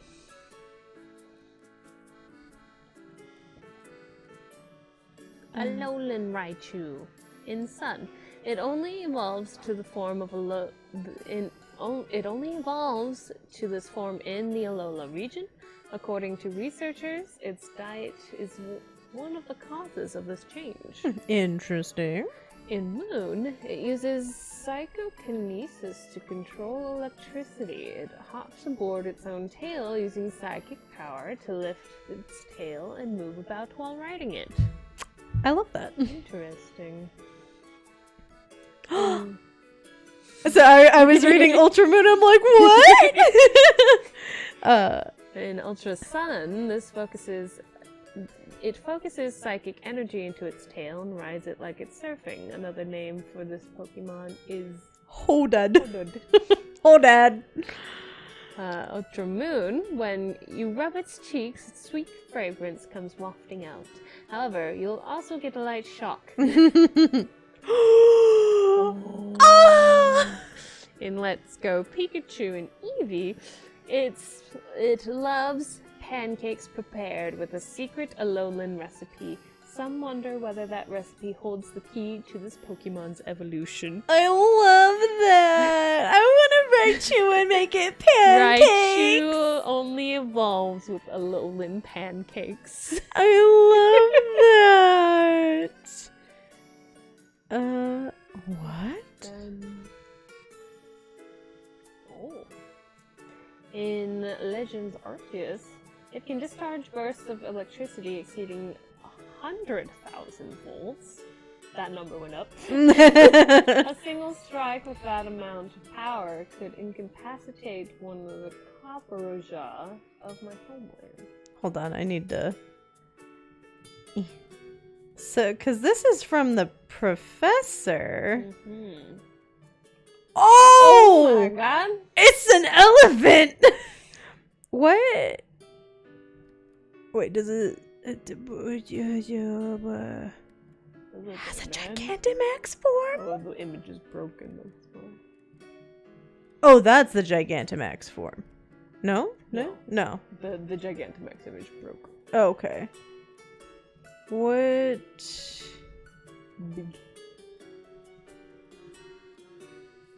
Hold on, I'm not... Am I just dumb? Where is it from? Which region is this? I think it said Alola when you hovered over it before. Steel type Pokemon? Just do that. Eh? Hold on, we're trying to figure shit out. Oh, okay, it's the Galar. Yeah. Isn't that what we were thinking? That's where what's his face was from? Cool, so we did it. We guessed where the professor's from. Anyway, moving on. So that was Arceus. Alolan, Raichu, and Sword. It is believed that the weather, climate, and food of the Alola region all play a part in causing Pikachu to evolve into this form of Raichu. In Shield, this Pokemon rides on its tail using psychic powers to levitate. Attacks with star-shaped thunderbolts. That sounds adorable! That's cute. As if I didn't love Alolan Raichu to begin with. Oh my god. The baby. I love it. Like, I loved Raichu to begin with, but then Alolan Raichu just, so fucking cute. So cute. Okay, Sandshrew. Also a mouse Pokemon. There's a lot of mouse Pokemon, apparently. Pokemon like the mice. Just, oh my god, Alolan Sandshrew is a chonky boy. Alolan Sandshrew is 88 pounds, whereas normal Sandshrew is 26 pounds. Oh, look at him! They need the thickness to help with the ice. It's cold. It's cold. What the fuck is that? I don't like that. No. What is in the... No. We're moving on. Let's see. Sandshrew in red and blue. Burrows deep underground in arid locations far from water. It only emerges to hunt for food. Yellow. Its body is dry. When it gets cold at night, its hide is said to become coated with a fine dew. And in Stadium, when hunting, it hides at the at the lip of its burrow. If prey comes close, it lunges out and drags the prey instantly. That's fine. It's just fine. I just imagine a Sandshrew like at the very tip of his burrow and something comes by and then you just get like, you see the Sandshrew eyes and you get the little shing, like the little light in its eyes and it just yoink. Also kind of like those memes where they have like the cats and dogs and they just yoink them. Yeah.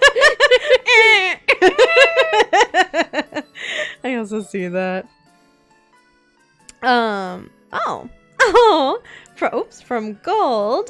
If it fell from a great height, this Pokemon could save itself by rolling into a ball and bouncing. Bouncy boy. He's a bouncy boy. In Silver, disliking water, it lives in deep burrows in arid areas. It can roll itself instantly into a ball. The bouncy boy, it makes me think of Road to El Dorado. The armadillo doing like the sports game thing. Just bouncing around, landing hoops. Bouncing just back and forth. That but Sandshrew. Yeah, recoded as Sandshrew. In Crystal, it prefers dry, sandy places because it uses the sand to protect itself when threatened. Interesting. In Ruby, Sandshrew's body is configured to absorb water without waste, enabling it to survive in an arid desert. This Pokemon curls up to protect itself from its enemies. In Sapphire, Sandshrew has a very dry hide that is extremely tough. This Pokemon can roll into a ball that repels any attack. At night, it burrows into the desert sand to sleep. In Emerald, when it curls up in a ball, it can make any attack bounce off harmlessly. Its hide has turned tough and solid as a result of living in the desert.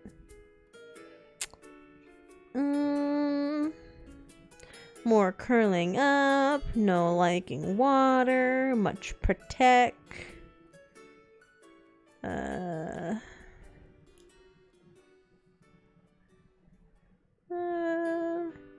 More rolling. Let's see, a lowland Sandshrew in Sun. It lives on snowy mountains. Its steel shell is very hard, so much so it can't roll its body up into a ball. So a lowland Sandshrew don't roll up into little balls? Aww. Sad days. Sad. In Moon, an ancient tradition of a lowland festival still carried on to this day is a competition to slide Sandshrew across ice as far as one can. They're curling with Sandshrew. They still do the sports ball. It's just a different kinds of sports ball. Just sports rock. Oh, Ultra Sun. After fleeing a volcanic eruption, it ended up moving to an area of snowy mountains. Its ice shell is as hard as steel. Ooh. Ultra Moon. The skin on its back is as hard as steel. Predators go after its soft belly, so it clings to the ground desperately. Aww. Oh no! Let's go Pikachu and Eevee. Its ice-covered body lets it slide across the ground with bullet-like speed, sending its enemies flying when it hits them. He's fast as fuck, boy! Ping, ping, ping, ping! Let's see. This is regular Sandshrew and Sword. It loves to bathe in the grit of dry, sandy areas. By sand bathing, this Pokemon rids itself of dirt and moisture clinging to its body. YouTube, what are you doing? Stop that. Yeah. You fix yourself. Did it have a moment? It said no data. How fucking dare you? YouTube throwing a fit. Seems like it's fine though. Sandshrew is so wholesome. We love him. It's so cute. Let's see. In Shield, it burrows into the ground to create its nest. If hard stones impede its tunneling, it uses its sharp claws to scatter them and then carries on digging. The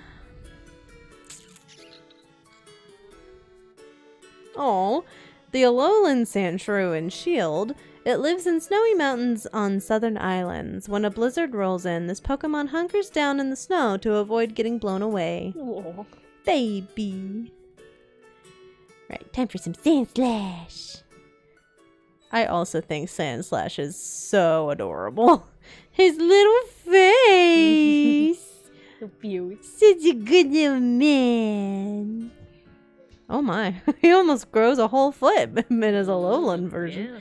Yeah. The Alolan Sandshrews and Sandslashers are so chunky. It's insulation for the snow. Oh, so fierce. Oh. Look at your face. Cute. They're so cute. Oh, maybe not that one. In red and blue, it curls up into a spiny ball when threatened. It can roll while curled up to attack or escape. For realsies, I thought Spiny was spicy, and I was like, what? Spicy ball. He's a spicy ball, right? In yellow, it's skilled at slashing enemies with its claws. If broken, they start to grow back in a day. In a day. God damn, he Damn. got some keratin production. Mhm. He got the calcium. In Stadium, curls into a ball of sharp spikes and rolls into enemies. It also is adept at slashing with its sharp claws. In Gold, in an attempt to hide itself, it will run around at top speed and kick up a blinding dust storm. In Silver, if it digs at an incredible pace, it may snap at the spikes. May snap off its spikes and claws. They grow back in a day. Crystal. In Crystal is adept at climbing trees. It rolls into a spiny ball, then attacks its enemies from above. The Sandslash became a WWE fighter. Sandslash is just Sonic. What are you talking about? Fast as fuck, boy. He bounces.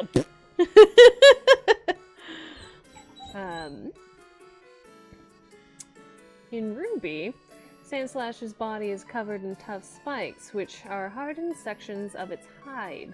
Once a year, the old spikes fall out to be replaced with new spikes that grow out from beneath the old ones. Neat.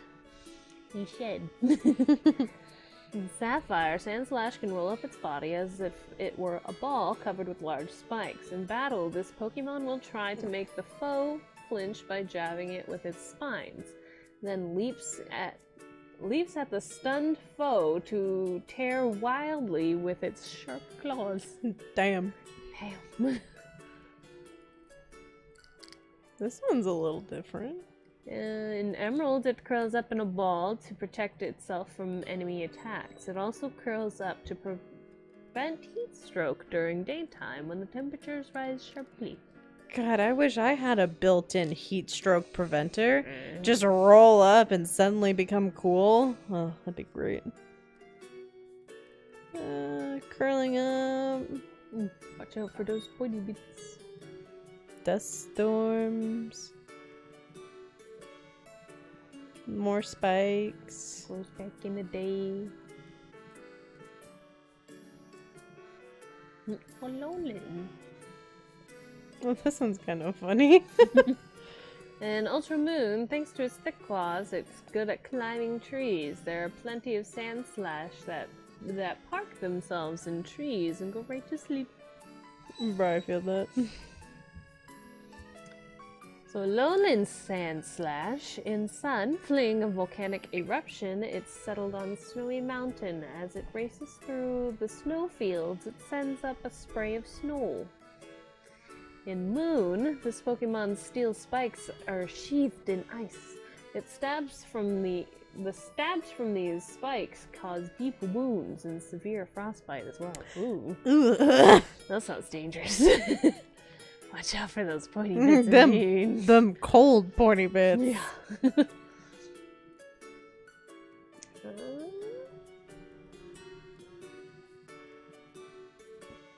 Oh, in Ultra Moon, a long time ago, it lived in a desert. With sharp claws fully extended, it can climb right up icebergs without sleeping.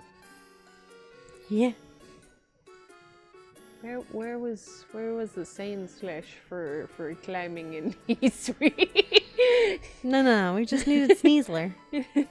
But Sneasler couldn't climb ice. That's true. Yeah, we needed the Alolan Sandslash. Problem is we weren't on Alola, so you know.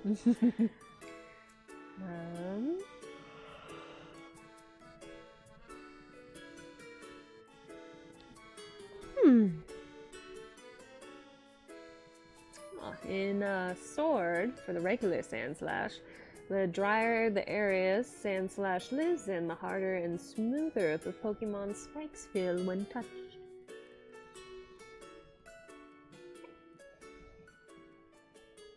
Oh, this one's That is cute. cute. In Shield, it climbs trees by hooking on with its sharp claws. Sandslash shares the berries it gathers, dropping them down for Sandshrew waiting below the tree. Very cute.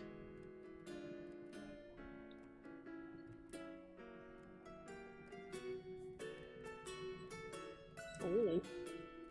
In the Alolan Sandslash and Sword, it uses large hooked claws to cut path through the deep snow as it runs.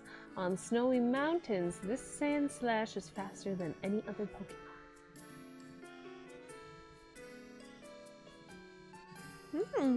That sounds kind of interesting. Oh yeah, Shield. Many people climb snowy mountains hoping to see icy spikes of these Pokemons glistening in the light of dawn. Sandslash is so wholesome. We love this family. We love this mouse family. Now time for whatever the fuck this is. Poison Pin for Nidoran female. So fierce. Fierce little thing. Oh, that's really cute. Nibble, nibble, nibble. That's so cute. In red and blue, although small, its venomous barbs render this Pokemon dangerous. The female has smaller horns. In yellow, a mild-mannered Pokemon that does not like to fight. Beware its small horns secrete venom. In Stadium, although small, it should be treated with caution because of its highly toxic thorns. The female has a small horn. In gold, this Pokemon, or the poison hidden in its small horn is extremely potent. Even a tiny scratch can have fatal results. It's fine. Be careful of petting this one. Silver, although not very combative, it will torment its foes with poison spikes if it is threatened in any way. In Crystal, small and very docile, it protects itself with its small poisonous horn when attacked.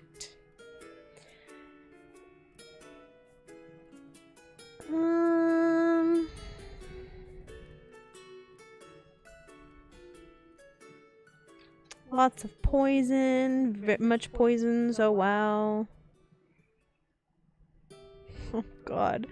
From Diamond, Pearl, and Platinum, while it does not prefer to fight, even one drop of the poison it secretes from its barbs can be fatal.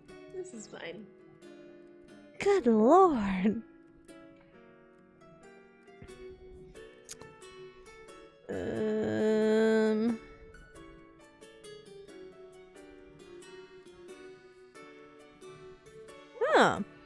In Sword, females are more sensitive to smells than males. While foraging, they'll use their whiskers to check wind direction and stay downwind of predators. In Shield, it uses its hard incisor teeth to crush and eat berries. The tip of the female Nidoran's horn is a bit more rounded than the tip of the male's horn. What the fuck hunts Nidoran? That's what I wanna. What the fuck hunts Nidoran? But its poison could probably kill whatever the fuck eats it. Firo.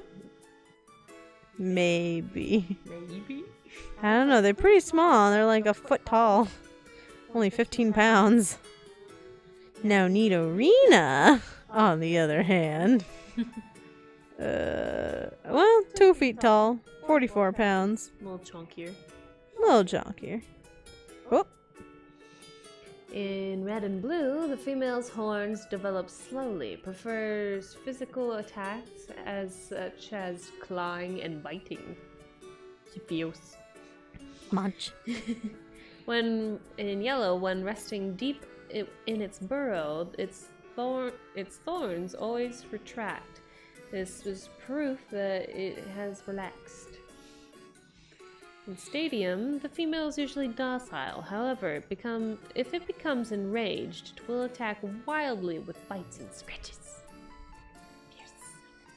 In gold, when feeding its young, it first claws and tenderizes the food, then spits it out for the offspring. Okay then. Okay. In silver, it has a calm and caring nature. Because its horn grows slowly, it prefers not to fight. Docile nature. Watch out for those pointy bits. Tenderizing food. On Ruby and Sapphire, when Nidorina are with their friends or family, they keep their barbs tucked away to prevent hurting each other. This Pokemon appears to become nervous if separated from the others. It's okay, bro. I feel that anxiety. Mood.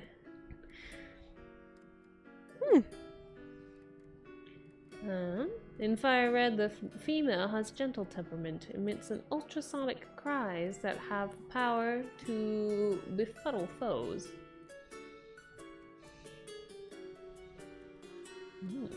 In Diamond, Pearl, Platinum, when it senses danger, it raises the barbs on its body. These barbs grow slower than Nidorino's. More barbs and cries. Speaking of cries, at ultrasonic levels, the neural minds. Oh. Well then. In Sword, the horn on its head is atrophied. It is thought that this happens so that Nidorina's children won't get poked while their mother is feeding them. I mean, that's good. Yeah. In Shield, if the group is threatened, these Pokemon will band together to assault enemies with a chorus of ultrasonic waves. They just scream. Scream! Yep. That's it for Nidorina. That was a really short page. Baby. Nidoqueen. Standing at a whopping 4'3". Oh, happy Nidoqueen. Okay. In red and blue, its hard scales provide strong protection. It uses its hefty bulk to execute powerful moves. In yellow, tough scales cover the sturdy body of this Pokemon. It appears that the scales grow in cycles. And in Stadium, its super hard needle-like scales stand up when excited. It uses its hefty bulk for performing powerful moves. In gold, its body is covered with needle-like scales. It never shows signs of shrinking from any attack. In silver, it uses its scaly, rugged body to seal the entrance of its nest and protect its young from predators. In Ruby and Sapphire, Nidoqueen's body is encased in extremely hard scales. It is adept at sending foes flying with harsh tackles. This Pokemon is at its strongest when it's defending its young. Those are about the same. Those are about the same.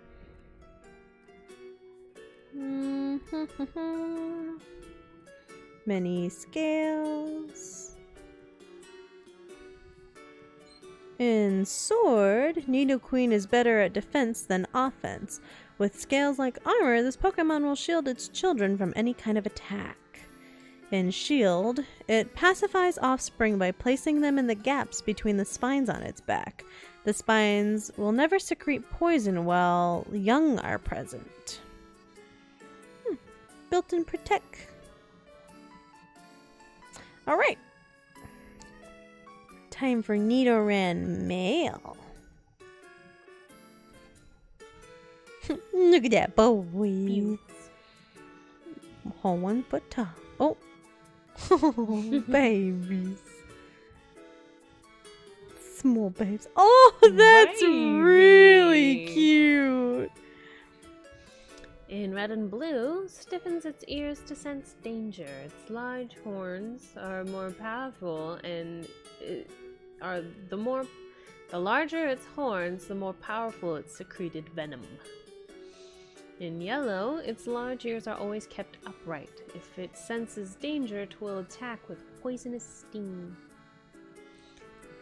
In stadium, its large ears sense danger, extends toxic spikes when angry. The size of its body and thorns indicates its toxicity. Big boy equal toxic. The bigger it is, the more poisonous. We love us some toxic boys. Only fictional. Only fictional.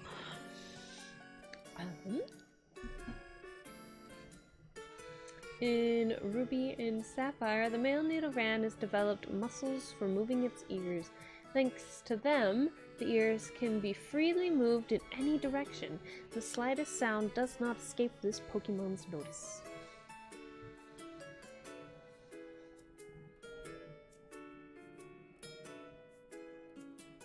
Oh, in Fire Red, its large ears are flapped like wings when it's listening to distant sounds. Extends toxic barbs when angered.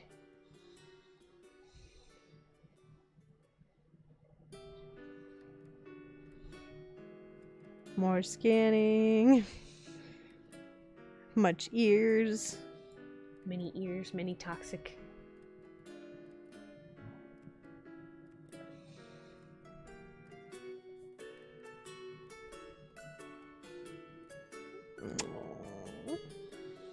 In Shield, small but brave, this Pokemon will hold its ground, even risk its life in battle to protect the female it's friendly with. See, is toxic boy, but loves his one true love.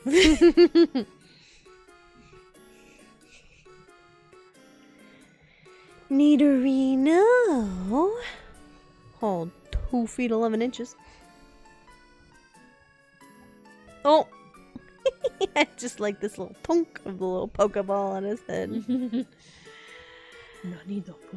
In red and blue, an aggressive Pokemon that is quick to attack. The horn on its head secretes a powerful venom. Oh god! In yellow, its horns contain venom. If they are stabbed into an enemy, the impact makes the poison leak out. This is fine. I don't like it. In Stadium, its horn is harder than Diamond. If it punctures an enemy, it pumps powerful venom into the wound. In Gold, it raises its ears to check its surroundings. If it senses anything, it attacks immediately. Agitated.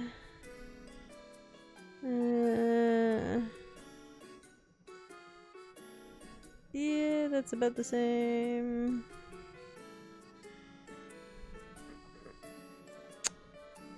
That's all the same. A violent boy is violent. Just black and white it has a violent disposition and stabs foes with its horn, which oozes poison upon impact. This is fine. Yeah. Baby. Oh. In Sword. Baby. Stop the whining. We're reading stuff still. I'm sorry. We're still reading. You want to come up? Yeah. You're done. No. Is you her baby? I think this is being pussy. No tender. If nothing else. I want to seize it. No, you can't seize it. Oh, baby, you're fine. There is no calm here.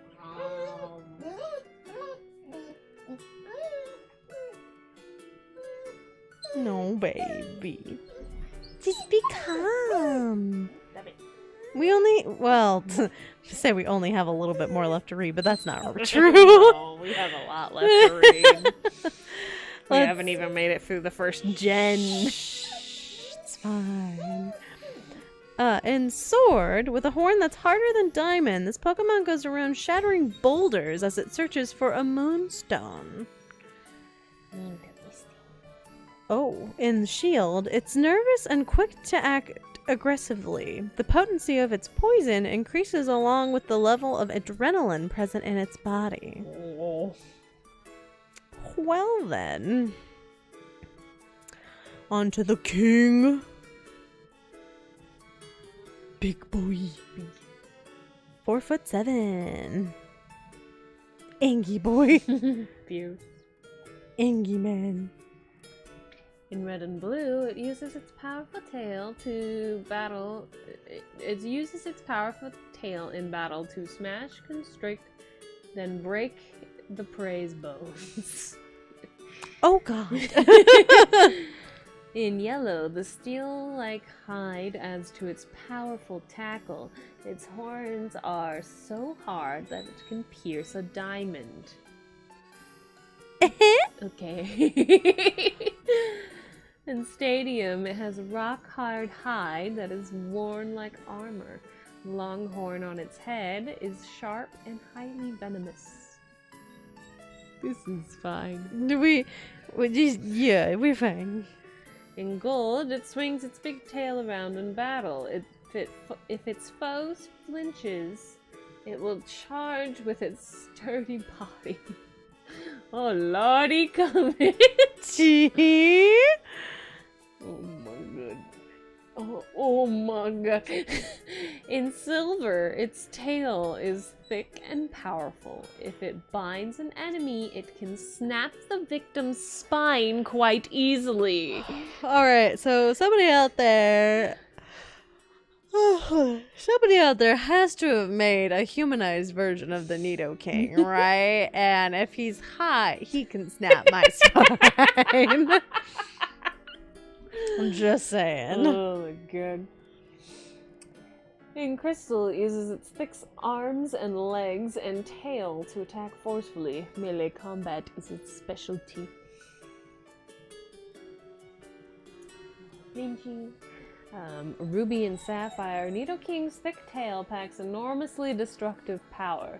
With one swing, it can topple a metal transmission tower. Once this Pokemon grows on a rampage, there's no stopping it. Oh good! This is fine! This is fine. How do humans live in the world of Pokemon? Who fucking knows? Oh, man. The late night Pokemon conversation. What you talking about? We have conversations like this all the time. It doesn't have to be late. We talk about it 24/7. Oh.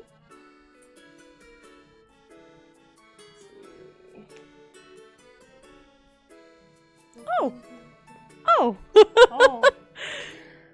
In Diamond, Pearl, and Platinum, one swing of its mighty tail can snap a telephone pole as if it were a matchstick. God damn.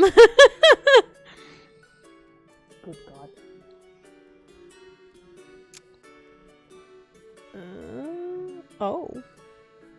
Oh no, you...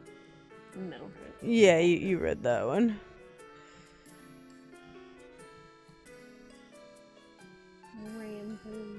Oh.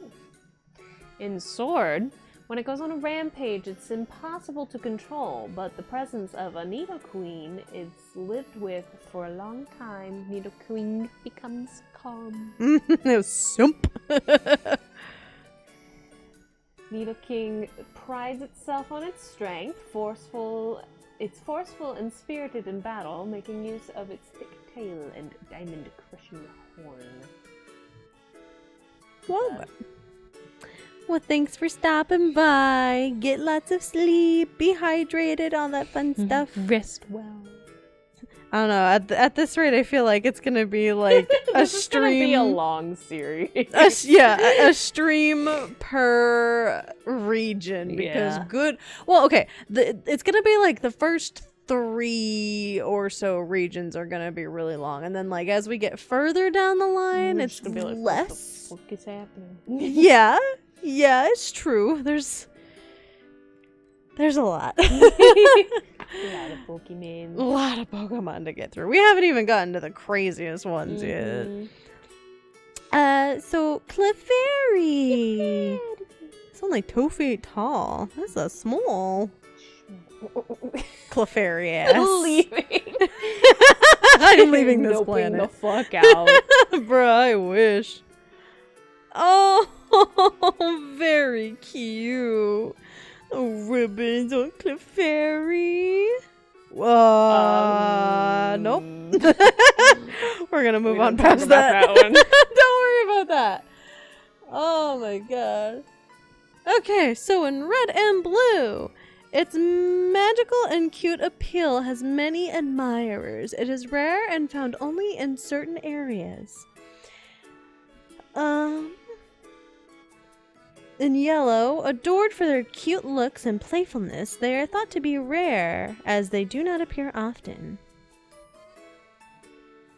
In stadium, because its adorable nature, it is in high demand as a pet. However, it is rare and found only in limited areas. In gold, the moonlight that it stores in the wings on its back apparently gives it the ability to float in mid-air.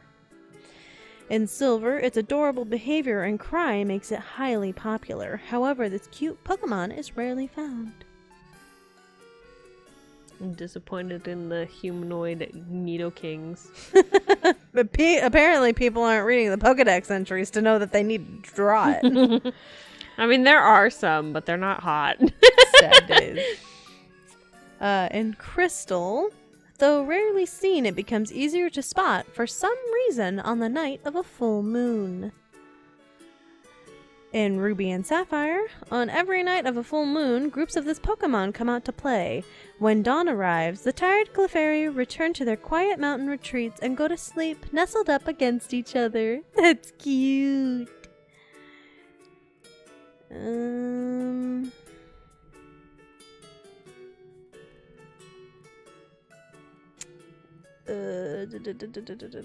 Oh, in platinum, it is said that happiness will come to those who see a gathering of Clefairy dancing under a full moon.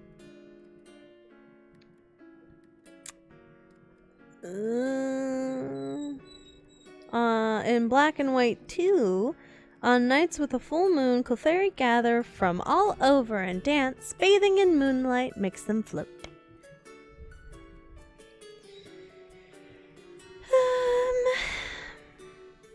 More full moon being popular.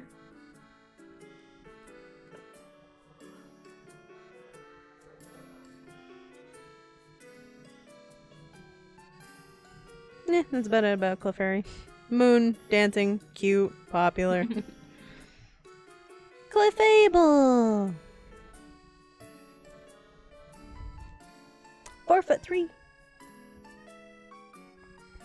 Honestly, I think Clefable's face kind of scares me. Imagine that just like staring at you in a dark room. Because, you know, they're like charged by moonlight, so they're like just very lightly glowing in the dark and they're just staring at you at the foot of your bed. It's fucking terrifying. Bit. In red and blue, a timid fairy Pokemon that is rarely seen. It will run and hide the moment it senses people. In yellow, they appear to be very protective of their own world. It is a kind of fairy rarely seen by people. Stadium, its ears are very sensitive, so it doesn't like loud noises or busy places. It will not come out in front of people. Very elusive. In gold, with its acute hearing, it can pick up on sounds from far away. It usually hides in quiet places.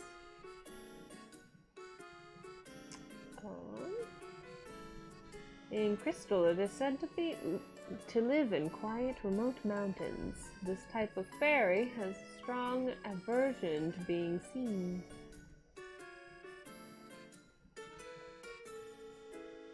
Oh. In ruby and sapphire, Clefable moves by skipping lightly, as if it were flying using its wings. Its bouncy step lets it even walk on water. It is known to take strolls on lakes on quiet moonlit nights. Clefable is Jesus. I was gonna say.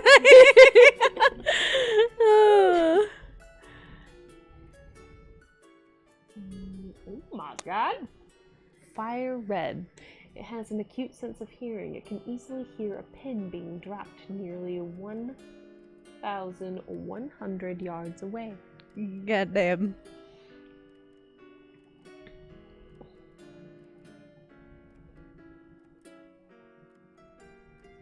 And diamond, rarely seen by people, it is said to be drawn by the full moon to play at deserted lakes. In pearl, its hearing is so acute that it can hear a pin drop over half a mile.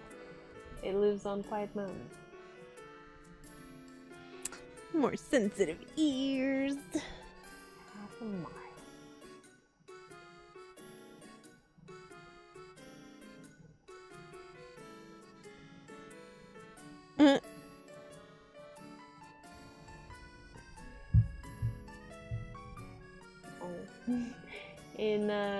In Moon, according to tradition, people who see a pair of clefables skipping by can look forward to a happy marriage. Very cute. Oh, this one's sad. In Ultramoon, some scientists believe that it gazes intently at the sky on nights of a full moon because it is homesick. Sad clefable noises. Clefable lives on the moon? That was like the thing about Clefairy. Mm-hmm. They're aliens. They came from the moon. Mm-hmm. All these alien Pokemon. That kind of concerns me, is like some of the alien-ish Pokemon. What else is out there? Don't worry about it. Actually, what is Rayquaza protecting us from? Shh, don't worry about it. Well, Deoxys for one. Yeah. We don't worry about what the fuck else is out past our atmosphere. It's fine. Arceus one is interesting. Legend says that on a clear, quiet night, it listens to the voices of its kin living on the moon. I too often think of my homeland so far away. Homesick. Sad stuff. Vulpix! Gotta love with your little fox Pokemon. Fox. 2 feet tall. What? That makes me uncomfy almost. A one-tailed Vulpix?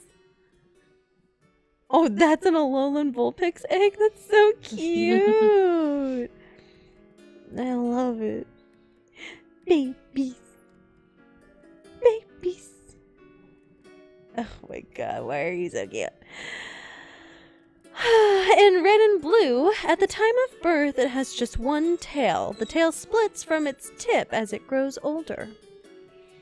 In yellow, both its fur and its tails are beautiful. As it grows, the tails split and form more tails.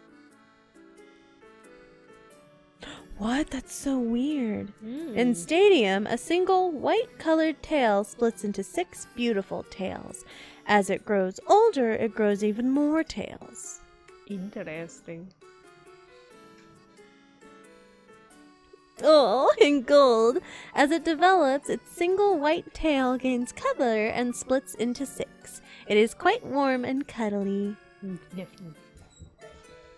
Oh, in silver, if it is attacked by an enemy that is stronger than itself, it feigns injury to fool the enemy and escapes. In crystal, as its body grows larger, its 6 warm tails become more beautiful with a more luxurious coat of fur.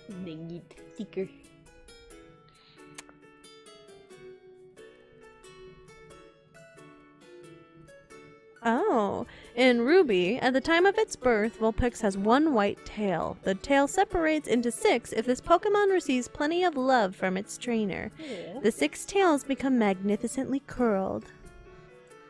Oh, in Sapphire, Inside Vulpix's body burns a flame that never goes out. During the daytime, when the temperatures rise, this Pokemon releases flames from its mouth to prevent its body from growing too hot. Aww. Pants in flames. In Emerald, it can freely control fire, making fiery orbs fly like will-o'-the-wisps. Just before evolution, its tails grow hot, as if on fire. Ooh.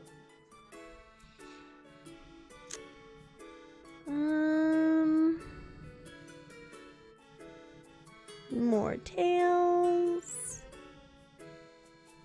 More heat.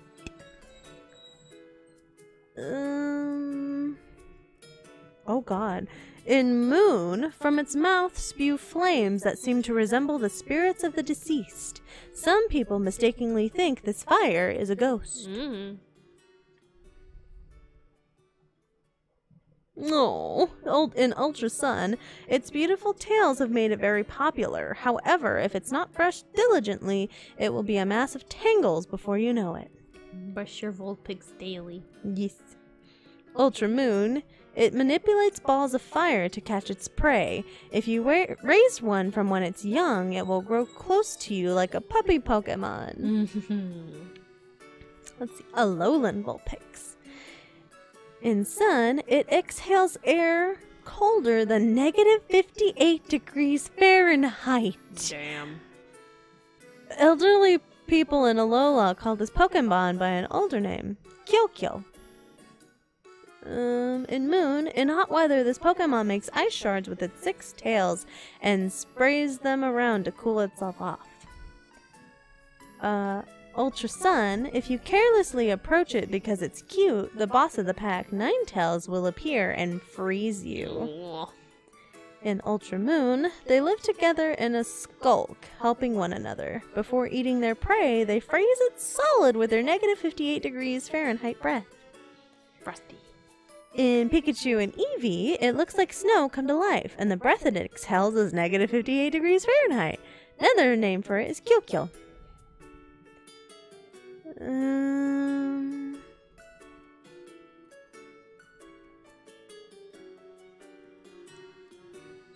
Alolan Vulpix and Sword. After long years in the ever snow-capped mountains of Alola, this Vulpix has gained power over ice. In Shield, if you observe its curly hairs through a microscope, you'll see small ice particles springing up. Interesting. In Arceus, these Pokemon live in packs in the snowy mountains and defend themselves with icy breath. I suspect this species changed its form to adapt to the frigid climate. On to Ninetales! Pretty. Only 3'7". Ninetales is kind of small. But so pretty. Oh, so majestic. Majestic in any form. In Red and Blue, very smart and yet very vengeful. Grabbing one of its many tails could result in a 1,000-year curse. I remember that episode. Yellow. According to an enduring legend, 9 noble saints were united and reincarnated as this Pokemon. In Stadium, it is extremely vindictive. It is said to lay a 1,000-year-long curse if its tail is pulled as a joke. Don't pull tails. Just don't. Just leave it alone. Don't it's fucking okay. do it. It's okay if you give them like a little brush to maintain them if the Ninetales consents to it. But don't pull the tails. Yeah. Don't be a jerk. In Gold, some in the legends claim that each of its 9 tails has its own unique type of special mystic power. In Silver, its beautiful 9 tails are filled with wondrous energy that would keep it alive for 1,000 years. In Crystal, it is said to live 1,000 years, and each of its tails is loaded with supernatural powers. Your typical kitsune, if you don't know, the number of tails represents how long it's been alive. I believe, if I remember correctly, it's every 100 years it gains a new tail. That seems about right. Fun facts from your resident yokai witch. D. Knowing things about yokai, you would never. I would never. It's not like it's my job or anything. In Ruby, Ninetales casts a sinister light from its bright red eyes to gain total control over its foe's mind. Its Pokemon is said to live for 1,000 years. In Sapphire, legend has it that Ninetales came into being when 9 wizards possessing sacred powers merged into one. This Pokemon is highly intelligent, can understand human speech. Smart fox.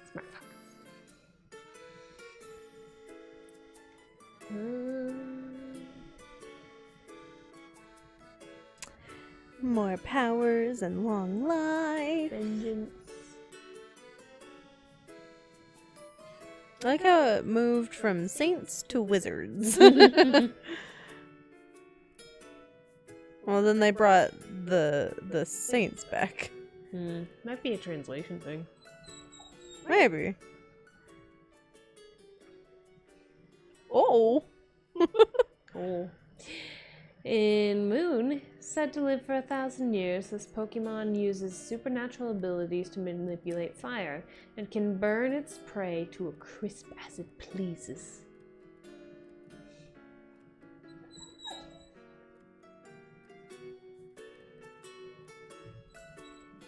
Ultramoon. In Ultramoon, the flickering flames it spews from its mouth leave its opponents hypnotized. Then this extremely intelligent Pokemon attacks. Alolan. Alolan Ninetales. In Sun, it creates drops of ice in its coat. It creates drops of ice in its coat, showers them over its enemies. Anyone who angers it will be frozen stiff in an instant. In Moon, possessing a calm demeanor, this Pokemon is revered as a deity incarnate before it was identified as a regional variant of Ninetales. I just fucking worship Ninetales. The Alolan one. They're like, this one is a god for sure. Definitely a god. In Ultra Sun, the reason it guides people all the way down the mountain space is that it wants them to hurry up and leave. Get the fuck off my mountain, bitch. Fuck out. Ultra Moon, some said that deities visited mountains where Ninetales live, so, in times long past, no one is allowed to go up those mountains. In Let's Go Pikachu and Eevee, it lives on mountains perpetually covered in snow, and it is revered as a deity incarnate that appears draped in a blizzard.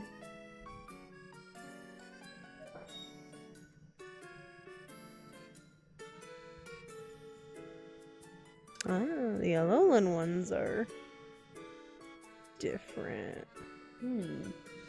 Alolan in Sword, a deity resides in the snowy mountains where this Pokemon lives. In ancient times, it is worshipped as the deity's incarnation. In Shield, it will guide travelers who get lost on the snowy mountain down the mountain's base. It won't forgive anyone who harms nature.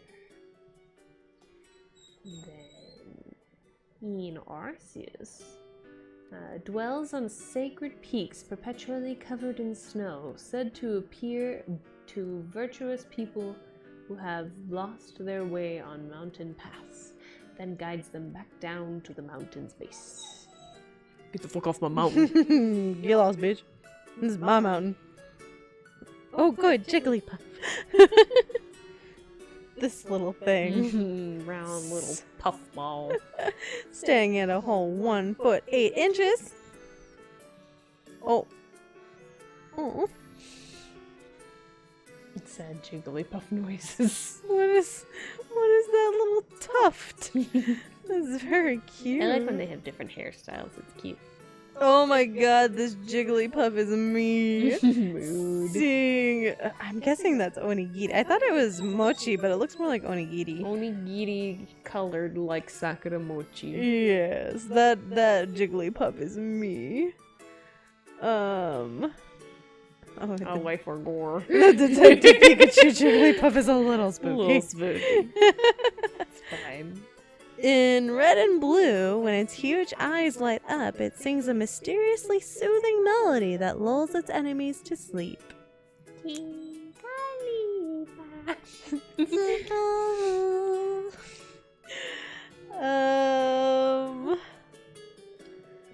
That's about the same. Oh, in gold, if it inflates to sing a lullaby, it can perform longer and cause sure drowsiness in its audience. Sleepy time.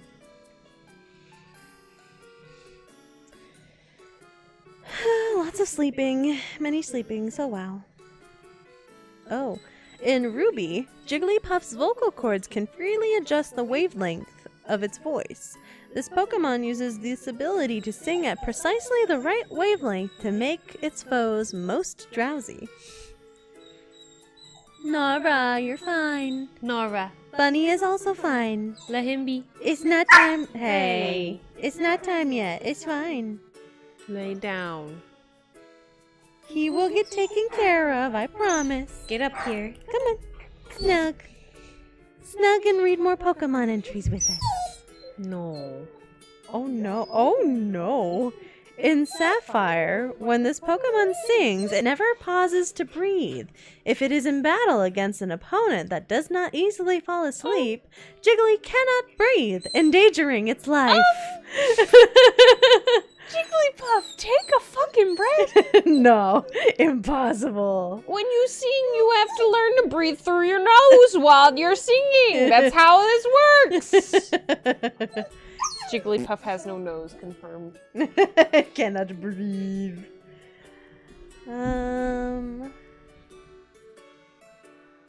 That's all the same. Hello again. Welcome back. Doggo wants Bunny to be fed. Yeah, she wants many things. It's a routine. The routine is deviate, but it's not, Nora. It's still the same as it always was. No wine. Do you want me to give you a bath? No. Yeah, you want a bath? No bath. That's what I thought. No wine. In Sun, it hugely inflates its stomach and sings a mysterious melody. If you hear this melody, you'll become sleepy right away. In Moon, Jigglypuff possesses a vocal range that exceeds 12 octaves, but each individual singing skill depends on its own effort. Practice makes perfect. In Ultra Sun, recording of Jigglypuff's strange lullabies can be purchased from department stores. Oh. These CDs can be found near the bedding area. Yep, we're on 39. We've made it very far, as you can see. 3 hours, 39 entries. There's a lot of entries. Ultra Moon. The songs they sing are totally different depending on the region they live in. Some even sound like they're shouting. Screamo Jigglypuff. That's exactly what I was thinking. Oh, in Sword, Jigglypuff has top-notch lung capacity, even by comparison to other Pokemon. It won't stop singing its lullabies until its foes fall asleep. And that's it for Jigglypuff. To the Wigglytuff!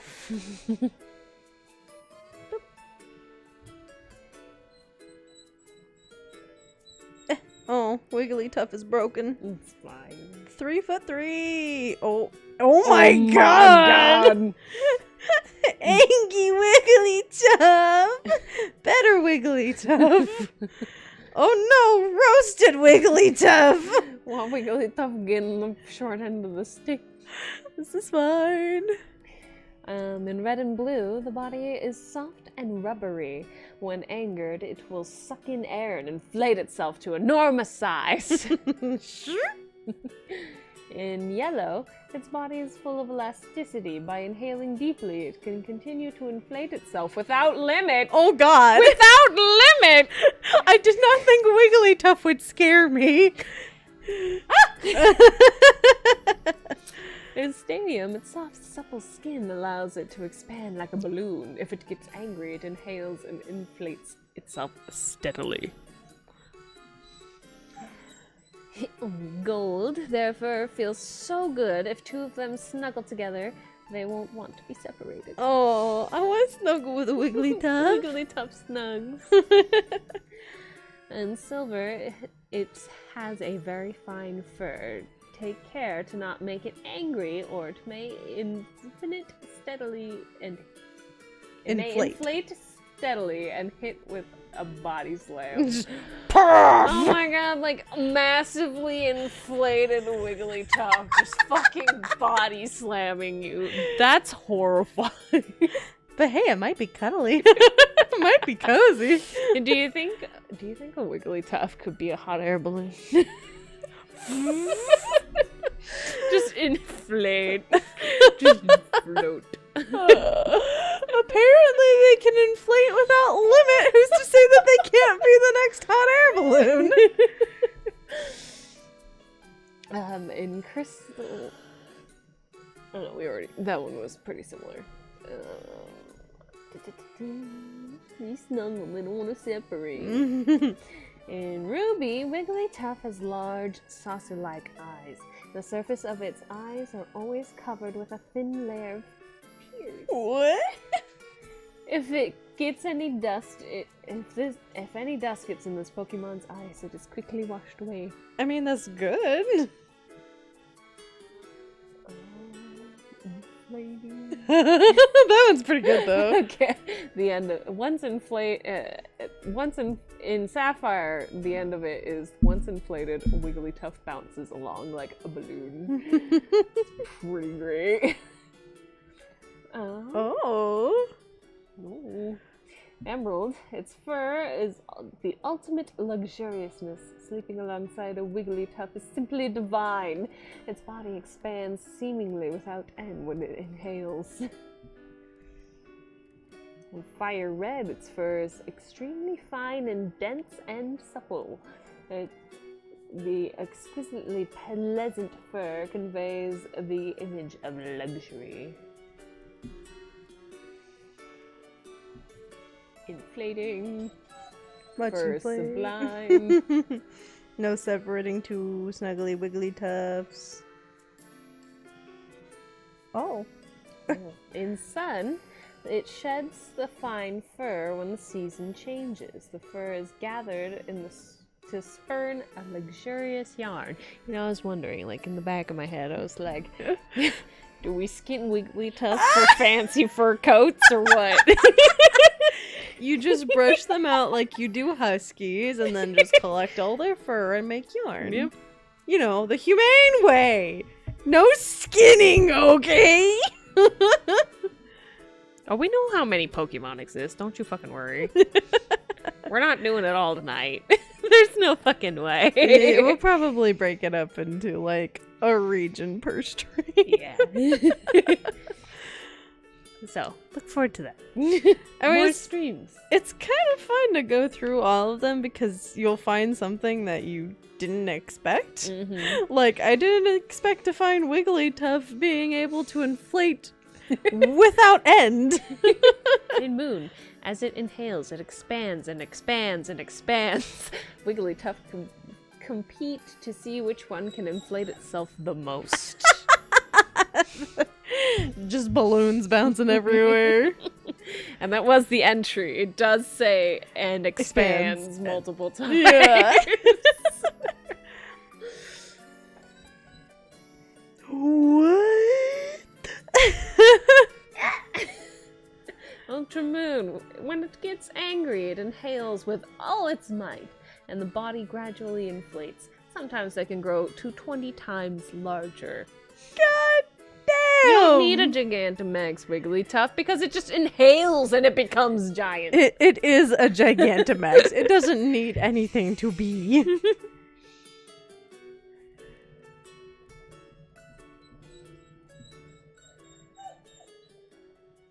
Yeah, That's about it. that's about it. Lots of inhaling, lots of soft fur.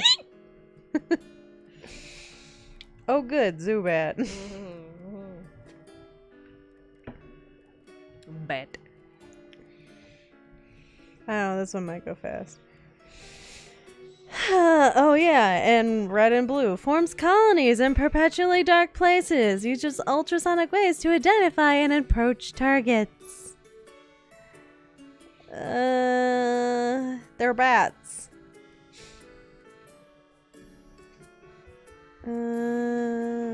Bats doing bat things. Yeah.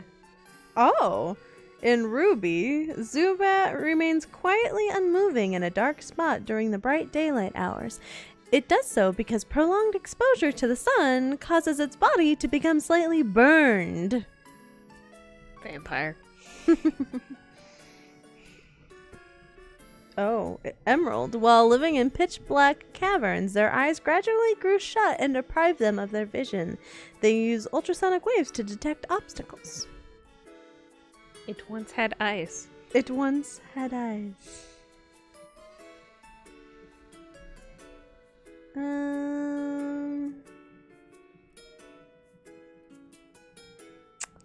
I think that's probably it.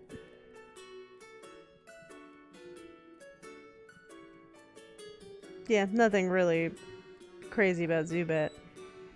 Scared for Golbat, though. Same shit, different phrasing. Oh boy. 5'3"? That's a big fucking bat! It's all mouth. Really, it is, That though. bitch could eat us whole. Yeah, I don't like that. In red and blue, once it strikes, it will not stop draining energy from the victim. This is a fucking vampire. Yeah. Even if it gets too heavy to fly. Explain Brock's. He shoots laser beams out of him like Snorlax with Hyper Beam. When eyes are opened, Hyper Beam comes out. So he must keep them closed. Does that mean if there's ever a Zubat that can reopen its eyes? Hyper Beam! They're like Cyclops from X-Men. Anyway, in yellow, it attacks in stealthily manner. Without warning, its sharp fangs are used to bite and suck blood. Vampire. Oh my god. This is fine. In silver, it can drink more than 10 ounces of blood at once. If it has too much, it gets too heavy and flies clumsily. Yep. Level up.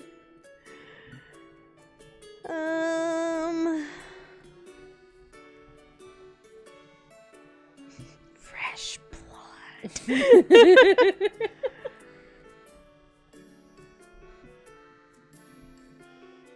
Oh my god, Diamond. It loves the blood of humans and Pokemon. It flies around at night in search of neck veins.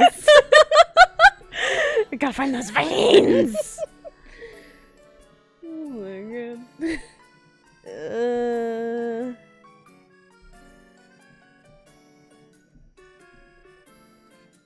Yeah, it's all the same. Drink blood, lots of blood, sucking blood. Gives the big suck. Oh, I don't like that one. Oh. In sun, its thick fangs are hollow like straws, making them unexpectedly fragile. These fangs are specialized for sucking blood. Like straws. Uses you like a Capri Sun.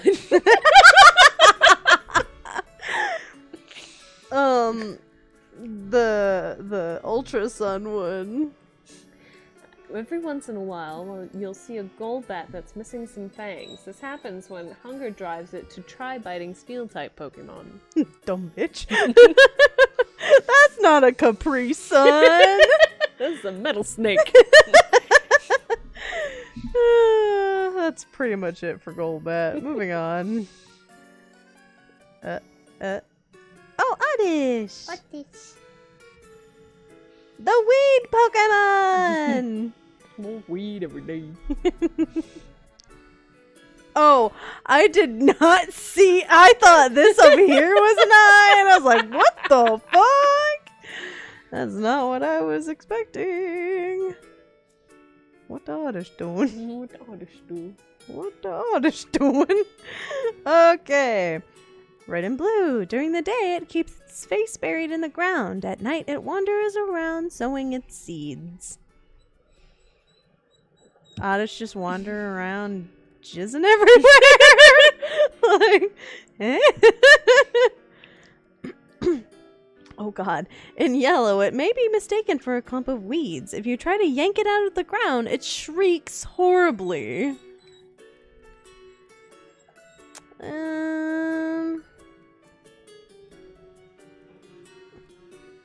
I don't know that these are going to be much different. They burrow and do that stuff. Oh. In Sapphire, Oddish searches for fertile, nutrient-rich soil, then plants itself there. During the daytime, while it is planted, this Pokemon's feet are thought to change shape and become similar to the roots of trees. In Fire Red, is that the one you're going? Its scientific name is Odium wanderus. At night, it is said to walk nearly 1,000 feet on its two roots. Yep. Yep. It likes to wander, all right.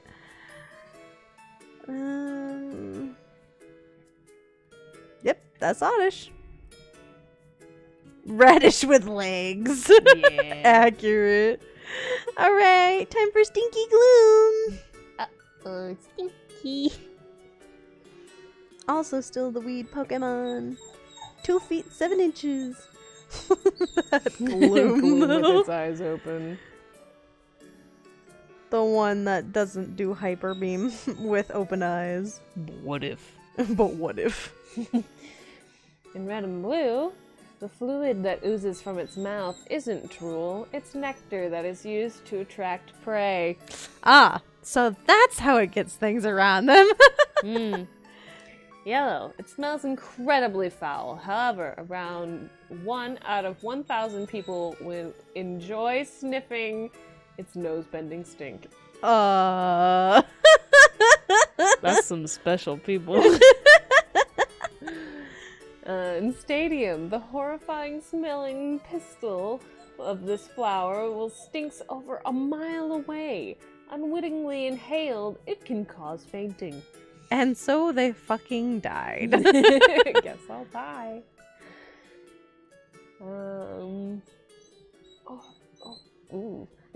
In Gold, what appears to be drool is actually sweet honey. It is very sticky and clings stubbornly if touched. See, I didn't know that that was honey. That's kind of gross. I'm not going.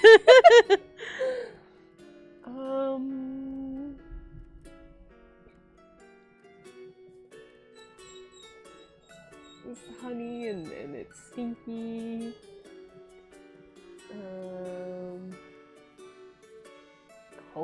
In Ruby, Gloom releases a foul fragrance from the pistil of its flowers. When faced with danger, the stench worsens. If this Pokemon is feeling calm and secure, it does not release its usual stinky aroma. And that's why Erica can have a Gloom.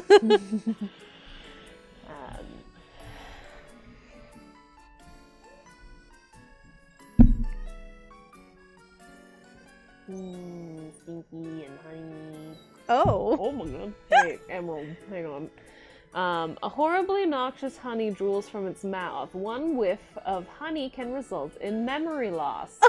Some fans are said to enjoy this overwhelming stink, however. But how though?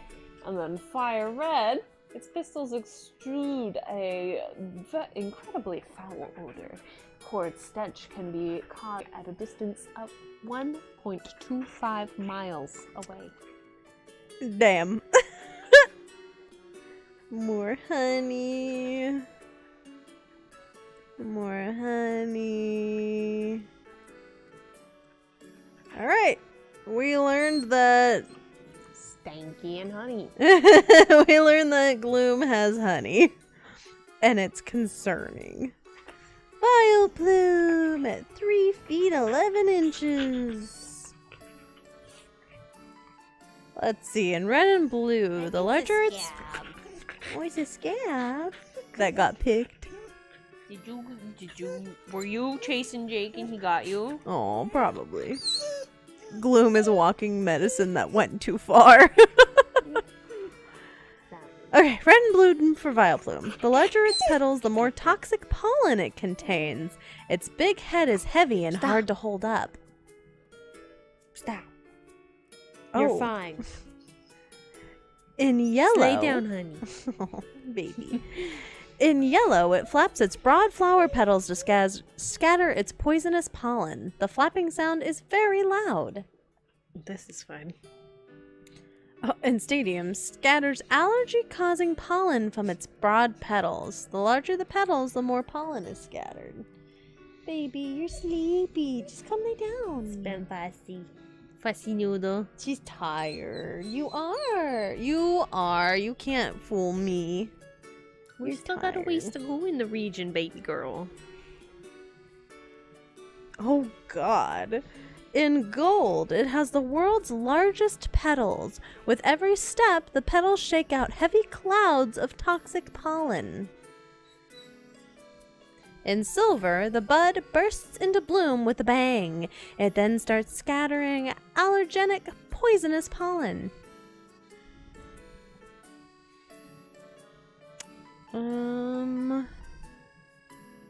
Oh god, in ruby, Vileplume's toxic pollen triggers atrocious allergy attacks. That's why it is advisable never to approach any attractive flower in a jungle, however pretty it may be.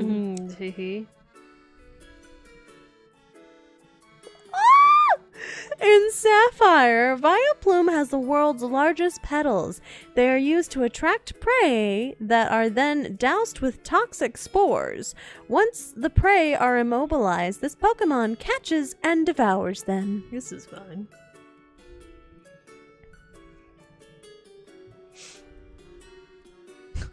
Emerald, in seasons when it approaches more pollen, or when it produces more pollen, the air around a Vileplume turns yellow with a powder as it walks.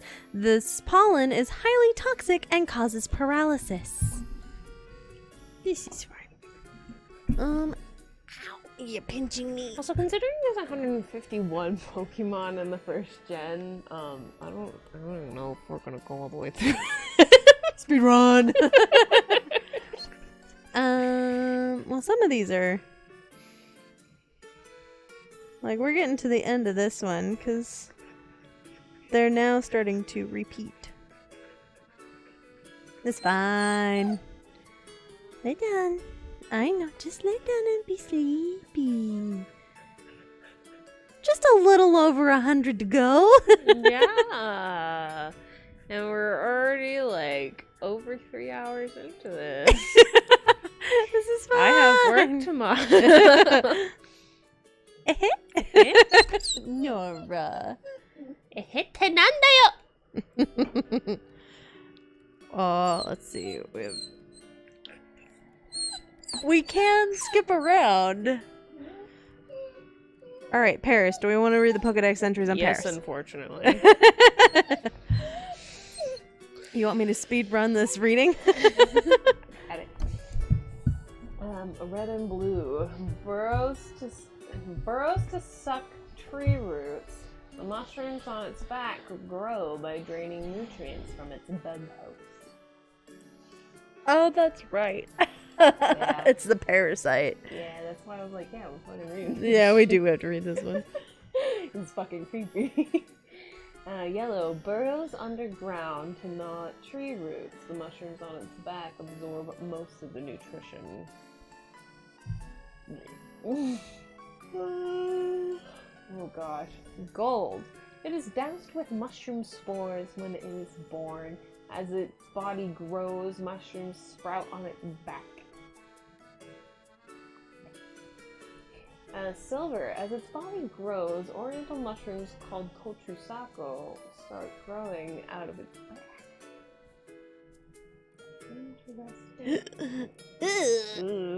Crystal. Tochukaso, growing on this Pokemon's back, orders it to extract juice from tree trunks. Tree juice.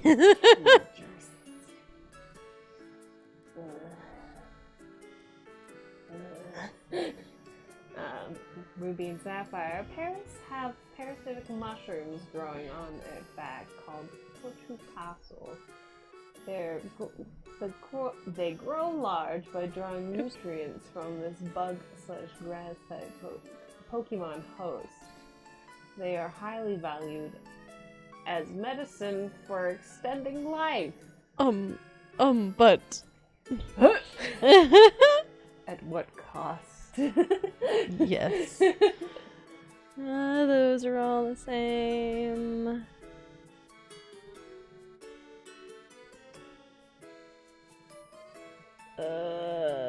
Life extending mushrooms. I hate it. Period.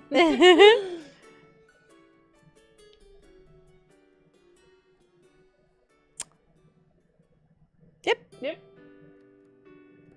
On to Parasect. The worst of them. The mushroom Pokemon. Ugh, 3 feet. Unless it's an alpha and then it's even fucking bigger. Red and blue. A host parasite pair in which the parasite mushroom has taken over the host bug. Prefers damp places. Yellow. The bug host is drained of energy by the mushrooms on its back. They appear to do all the thinking. It's really interesting that the stadium entry says the bug host is controlled by the mushroom that scatters poisonous spores. The spores are sometimes used as medicine in China. Very specific, considering there is no place that we know of in the Pokemon world called China. Don't worry about it. Gold. It stays mostly in dark, damp places. The preference not of the bug, but of the big mushroom on its back. Oh. Crystal. When nothing's left to extract from the bug, the mushroom on its back leaves spores on the bug's egg. Ugh.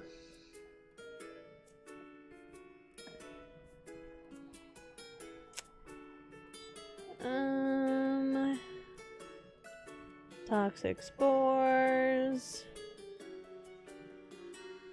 More spores.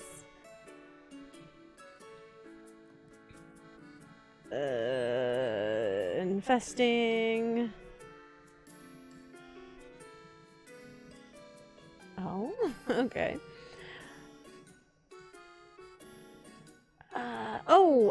Here we go. Ultra Sun. The bug is mostly dead, with the mushroom on its back having become the main body. If the mushroom comes off, the bug stops moving. This is fine. In Ultra Moon, its poisonous spores are also used in traditional medicine. Apparently, spores produced in Alola are not of very good quality.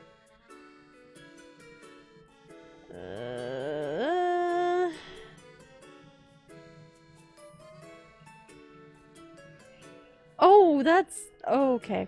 In Arceus, mushroom-lacking specimens of this Pokemon lie unmoving in the forest, leading credence to the hypothesis that the large mushroom is in control of Parasect's actions. This is fine. Venonat! Do we want to read Venonat? Do we care? We said we'd read them all.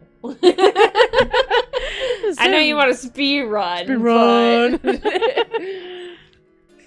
if we have to stop partway through Gen 1, fucking deal with it. It just means more content for later. I mean, this is true. This is true. We plan on doing these for quite some time now. This is going to be a regular thing now. We've committed. So Venonat, red and blue, lives in the shadows of tall trees where it eats insects. It is attracted by light at night. Yellow. Its large eyes act as radars. In a bright place, you can see that they are clusters with many tiny eyes. Bug eyes. Hate it. The stadium uses its large radar-like eyes to move around in the darkness. It is instinctively attracted to light. Like it's the pre-form of a moth or something. Funny that. Ooh, silver. Poison oozes from all over its body. It catches and eats small bugs at night and is attracted by light. Ugh. That fluffiness is poisonous. Don't touch. I don't like it. Ruby and sapphire. Venonat is said to have evolved with a coat of thin, stiff hair that covers its entire body for protection. It possesses large eyes that never fail to spot even minuscule prey.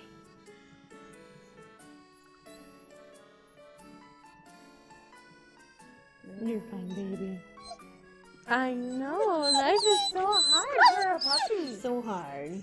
Hard life of Noodle. Bunny will be taken care of, we promise.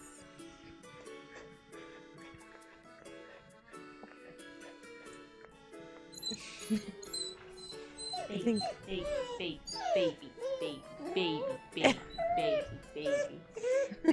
You're getting fussy. You're fussy. Just like a baby. Noodle wants us to go to space. She wants to go snuggle in our bed, not on the couch. Even though the couch is perfectly She fine. doesn't like snuggling on the couch at night. No, when it's bedtime, it's bedtime. Also, can we talk about how Venonat is 4'11"? Don't worry about it. I hate It's a it. big mouth. I hate it. Red and blue, the dust-like scales covering its wings are color-coded to indicate the kinds of poison it has. Yellow, the powdery scales on its wings are hard to remove. They also contain poison that leaks out on contact. Oh, stadium, the powder on its wings is poisonous. It scatters the powder with every flap, so you may be poisoned if you are downwind. Oh, in silver, the powder on its wings is poisonous if it is dark in color. If it is light, it causes paralysis. Interesting. In crystal, the scales it scatters will paralyze anyone who touches them, making that person unable to stand.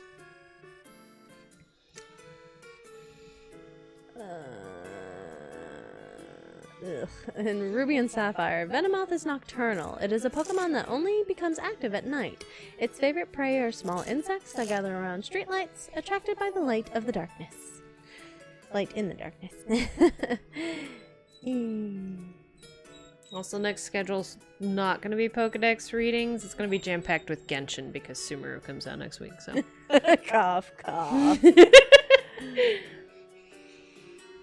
I know I probably need to limit my playing of games, but I'm gonna fucking play it. Can't. Even if it kills me. Can't stop, Sumer. Diglett! We made it to 50! 50. Wait, how? 3.5 hours, 50 entries. How is Diglett 8 inches? Heh. Inches. Oh, look at these sweet beans. Blushing Diglett. Diglett. Oh my god, why? Why you scream? I just stretched. Baby. Let us stream Pokemon shit. We are reading lore. We are hanging out with chat. Let us do it. Alright, Diglett's up to you. Oh yeah. Red and blue lives about 1 yard underground where it feeds on plant roots, sometimes even appears above ground. In yellow, it prefers dark places. It spends most of its time underground, though it may pop up in caves. In stadium, its head pokes up approximately 8 inches out of the ground. However, its real size remains a mystery to this day. Alright, that makes more sense. I'll accept that one. In gold, its skin is very thin. If it is exposed to light, its blood heats up, causing it to grow weak. Eh? Huh? It's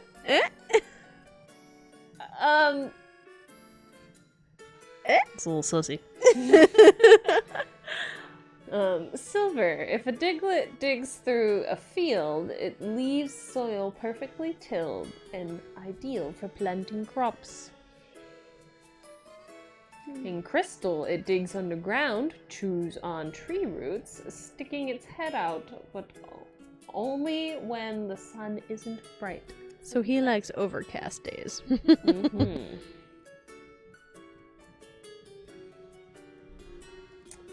Ruby and Sapphire, Diglets are raised in most farms. The reason is simple. Whenever the Pokemon burrows, the soil is left perfectly tilled for planting crops.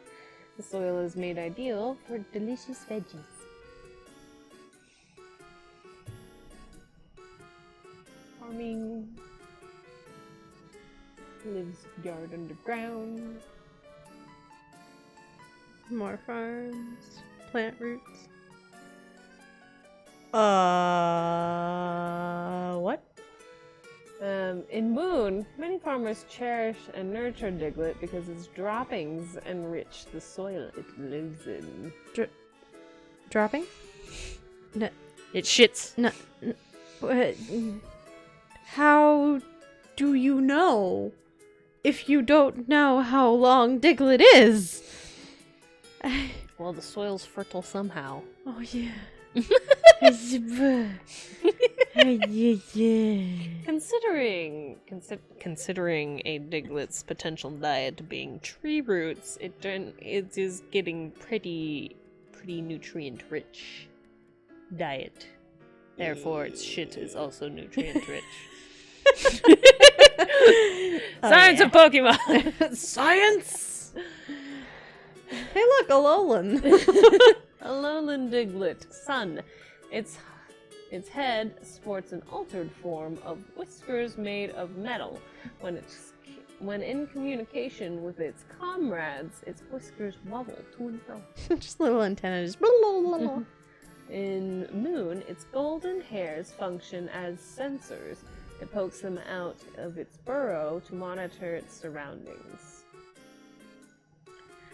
In Ultra Sun, although it's powerful enough to dig through volcanic rock, it doesn't allow itself to be seen very often. I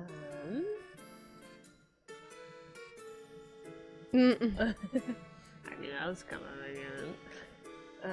In Ultra Moon, it says, the need to dig through volcanic rock in the ground has made them the more powerful than Diglett of other regions.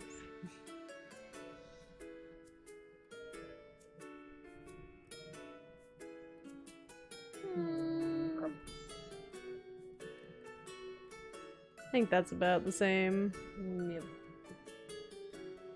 Yep. Onward to Dugtrio! A couple more entries and probably call it. Yeah. Maybe get to Persian and call it. Yeah. Then I forgot. I forgot Alolan Dugtrio has luxurious hair. Metal hair. They're metalheads! Alolan Dugtrio are metalheads! Wait, what are they actually? The mole Pokemon! Okay, a team of Diglett triplets. It triggers huge earthquakes by burrowing 60 miles underground. Holy shit. That's red and blue.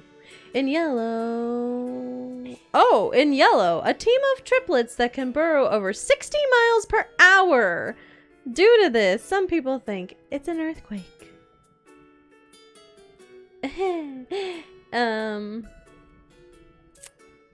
That's all the same. What? Ruby and Sapphire. Dugtrio are actually triplets that emerged from one body. As a result, each triplet thinks exactly like the other two triplets. They work cooperatively to burrow endlessly. Okay.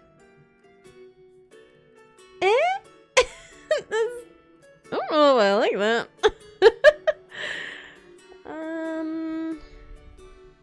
Yeah, that's all the same. Okay, Alolan Dugtrio and Sun. Its shining gold hair provides it with protection. It's reputed that keeping any of its fallen hairs will bring bad luck.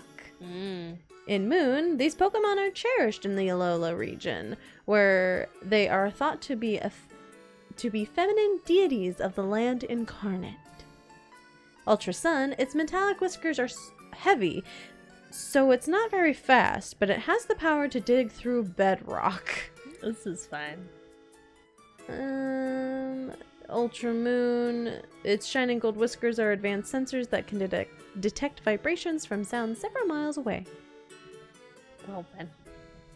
Oh, so Alolan Dugtrio are a little different. In Pikachu and Eevee, they're referred to as triplets, but they're not identical. The metallic elements in their bodies differ slightly. The proof shows in their whiskers. Metal yellow-haired Dugtrio.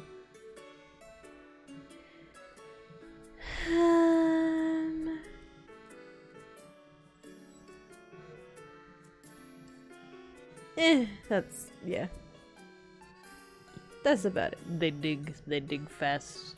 They have fabulous hair. Dig a tunnel, dig a tunnel. Meowth! The Scratch Cat! Oh, I forgot. Why is Gigantamax broken? Hold on. Fix it? There he is! Long boy! Long boy! Long man! If you don't know what that is, just look up Long Man on YouTube. You won't be disappointed. You won't be disappointed. It's like a 6-7 minute long video. It's a fucking worth saga it. of commercials, and they're so good. It's so good. Oh, baby! The mouth! Also, the long boy's over 100 feet tall for me. Jesus, he is the epitome It's like of long 106 man. or something like that. Man. Oh. Red and Blue adores circular objects, wanders the streets on nightly basis to look for dropped loose change. In Yellow, it appears to be more active at night, loves round, shiny things, can't stop from picking them up. In Stadium, sleeps in the daytime. At night, its eyes glow as it happily collects coins, its favorite things. Oh. In Gold, it's fascinated by round objects. It cannot stop playing with them until it tires and falls asleep. Baby. That was a hiccup. Oh no. Buddy, why? Your body reject all. It's like, no more reading. No more speed run. So those are all about the same. Oh, well. Did you read Silver? I did not read Silver. It loves anything that shines. It especially adores coins it picks up and it secretly hoards. Oh, in Ruby and Sapphire, Meowth withdraws its sharp claws into its paws and to slinkily sneak around without making any indiscriminating footsteps. For some reason, this Pokemon loves shiny coins that glitter with light.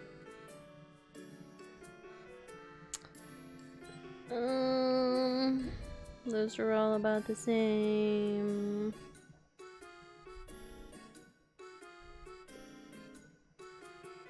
Oh! Oh! In Ultra Sun, when visiting a junkyard, you may catch sight of it having an intense fight with a Murkrow over shiny objects.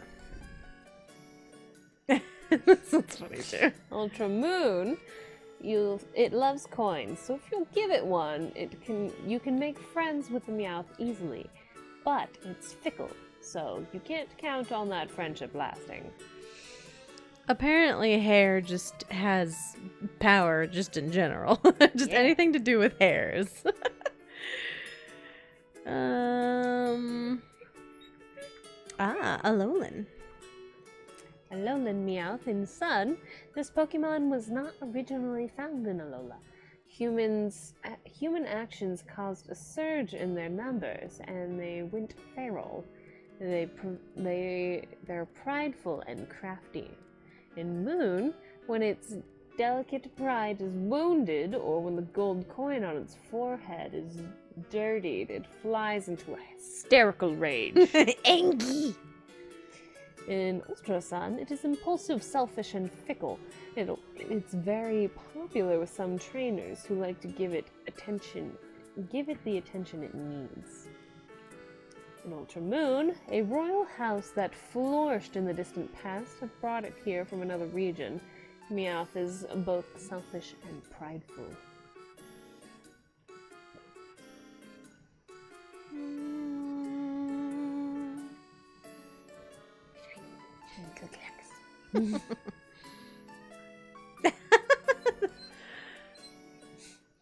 In Shield, it washes its face regularly to keep the coin on its forehead spotless. It doesn't get along with Galarian Meowth. Itchy? Yeah? Silly girl. Noodles being silly. Galarian? Galarian Meowth, living with a savage seafaring people, has toughened this Pokemon's body so that much that parts of it have turned to iron. Oh, damn. Strong. Shield, these Pokemon have coins on their foreheads. Darker coins are harder, and harder coins garner more respect among Meowth. Gigantamax Meowth. In Sword, the pattern that has appeared on the giant coin is thought to be the very key to unlocking the secret of the Dynamax phenomenon. Oh. Interesting. Shield, its body is grown incredibly long, and the coin on its forehead has grown incredibly large, all thanks to Gigantamax power. Well then. Long man. Person. Itchy toes, itchy. Itchy toes. Jumping. Maybe that means I need to give you a bath. No, Mom, please, no. I think you need one. All right. Persian. Oh, and the Persian that looks like it got stung by a fucking bee. Explain that to me. We didn't talk about that Persian. Red and blue. Although its fur has many admirers, it is tough to raise as a pet because of its fickle meanness. Yellow. The gem in its forehead glows on its own. It walks with all the grace and elegance of a proud queen. In Stadium, it is highly regarded as a pet for its beautiful fur. However, it is extremely temperamental and difficult to keep. Well, in Gold, many adore it for its sophisticated air. However, it will lash out and scratch for little reason. Silver, its lithe muscles allow it to walk without making a sound. It attacks in an instant. Oh god. In Crystal, behind its lithe, elegant appearance lies a barbaric side. It will tear apart its prey on a mere whim. Ruby and Sapphire. Persian has 6 bold whiskers that give it a look of toughness. The whiskers sense air movements to determine what it is the Pokemon's surrounding vicinity. What is in the Pokemon's surrounding vicinity. It becomes docile if grabbed by the whiskers. Well, If Persian is vicious, just grabbed by whiskers. yank the one time you yank the whiskers. The only time. Sapphire Red. It has a vicious temperament. Beware if it raises its tail straight up. It is a signal that it is about to pounce and bite. Fios.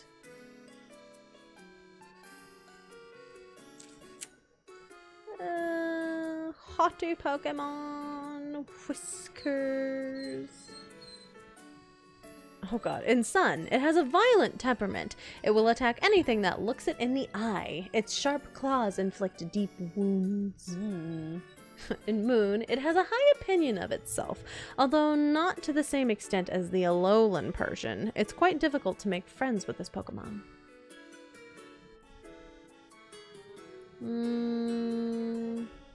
Oh, that's just sad. In Ultra Sun, although the jewel on its forehead appears to be a different color than those of Alolan Persians, it's mostly made of the same material. And in Ultra Moon, this Pokemon is popular with rich people. It is also targeted by hunters who are after the jewel in its forehead. Sad. Okay, Alolan Persian. In Sun, its round face and smooth coat, softer than the most high-class velvet, has made this a very popular Pokemon in Alola. In Moon, it looks down on everyone other than itself. Its preferred tactics are sucker punches and blindside attacks. Ultra Sun, in contrast to its lovely face, it's so brutal that it tortures its weakened prey rather than finishing them off. Ultra Moon, its round face is a symbol of wealth. Persian that have bigger, plumper faces are considered more beautiful. Okay. Okay. Oh god. In Sword, for regular Persian, getting this prideful Pokemon to warm up to you takes a lot of effort, and it will claw at you the moment it gets annoyed. Shield, its elegant and refined nature clashes with that of the barbaric Berserker. The relationship between the two is one of mutual disdain.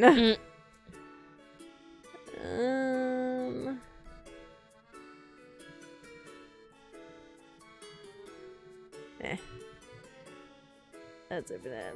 Okay, so next is Psyduck and Golduck, so I could get through those real fast. Just to get through some water Pokemon, because as should I do that? Another. Just one more. Just one two more. Jaguars? I don't know. They plump Jaguars. Don't be big. Oh, Psyduck! Oh yeah. Okay, Psyduck in red and blue. While lulling its enemies with its vacant look, this wily Pokemon will use psychokinetic powers. In yellow, always tormented by headaches, it uses psychic powers, but it is not known if it intends to do so. Stop your whining, baby. In Stadium, appears unaware and totally vacant. However, if its chronic headache worsens, it starts exhibiting peculiar powers. Oh no. Nora, you want to go to bed? Go to bed. Go bed. In Gold, it has mystical powers, but doesn't recall that it has used them. That is why it always looks puzzled. Psyduck has short-term memory. E4 gore!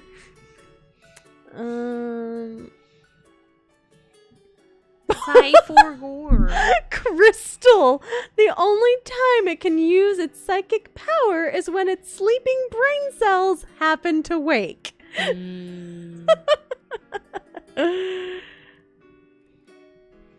Oh. In Ruby, Psyduck uses a mysterious power. When it does so, this Pokemon generates brainwaves that are supposedly only seen in sleepers. This discovery spurred controversy among scholars. Oh god. Sapphire, if it uses this mysterious power, Psyduck can't remember having done so. It apparently can't form a memory of such an event because it goes into an altered state that is much like deep sleep. E4 gore. Psy4 gore. Hey, if I ever get a Psyduck in a game or anything, I'm gonna call him Forgore. When you do your water run. Yeah.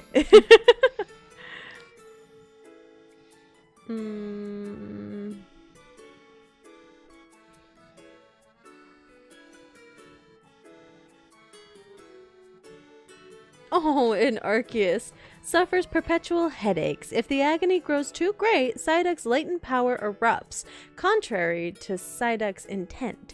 Ergo, I'm exploring ways to ease the pain. Aw, How Professor. sweet. How sweet, Mr. Professor. Golduck. Yeah, we can pick back up on Mankey. Gotta get the wild Pokemon now. When we next pick back up, we return to Monkey. We return to Monkey. You see, this worked out perfect. And then we can title the next stream Return to Monkey. Return to Monkey. See, it worked out so perfect. Golduck, which is 5'7". My height, damn. Yeah, Golduck tall. That's kind of scary because that means it's taller than me. I have to look up at a Golduck. I mean, he's got tall hair. It's all in the hair. He's a spiky boy. In red and blue, often seen swimming elegantly by lake shores, it is often mistaken for the Japanese monster Kappa. Yellow, it's slim and long limbs and in broad flippers. They are used for swimming gracefully in lakes. Do you want to go to bed? Go find your hatch pick. Let's go to bed. Let's go to bed, honey. Trying to potty. trick the cryptid. Trick the cryptid into letting us finish this off.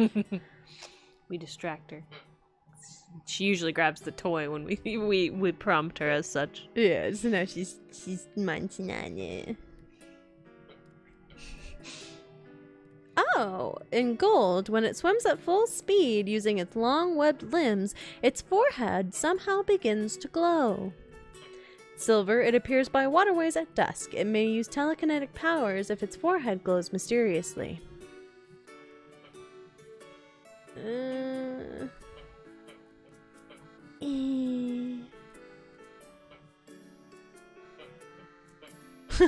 In Ruby, the webbed flippers on its forelegs and hind legs and the streamlined body of Golduck give it frightening speed. This Pokemon is definitely much faster than even the most athletic swimmer. He's fast as fuck, boy. But in the water. In the water. In Sapphire, Golduck is the fastest swimmer among all Pokemon. It swims effortlessly, even in a rough, stormy sea.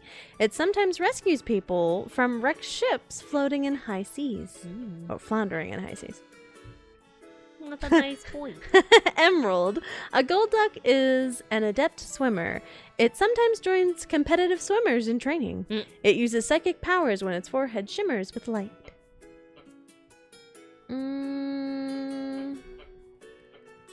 Swims faster than a human swimming champion. He's fast as fuck, boy.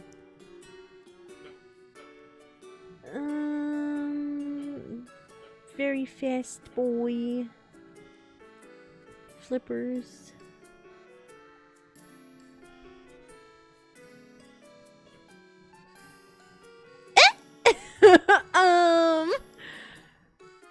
So in Sword, this Pokemon lives in gently flowing rivers. It paddles through the water with its long limbs, putting its graceful swimming skills on display. But in Shield, it says old tales tell of Golduck punishing those that defiled its river. The guilty were dragged into the water and taken away. That's fine. Okay, that's it. Next time, we return to Monkey. We return to Monkey. It is going to be Mankey time. Monkey. Hope you all enjoyed our lovely little Zatsudan style stream. We return to Pig Monkey. Because that's what he is considered. I had fun. We did not make it nearly as far as I thought. I thought we would read it faster, but apparently there's a lot to read as far as Pokemon lore goes. A little bit. Tee-hee. So maybe It's next fine, more streams. Yeah. I mean, if we didn't stream so late, we probably could have gone through Yeah. Johto. more. Or Kanto, sorry. Kanto, not Johto. But since work is a thing for you, it's good to stop now. It's been a long day. I have the day job to do. Being a witch doesn't pay the bills. Unfortunately.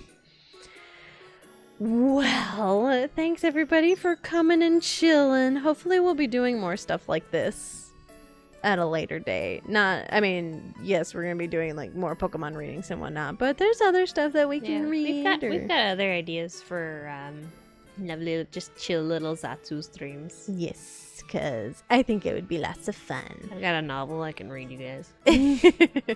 You know, all kinds of things.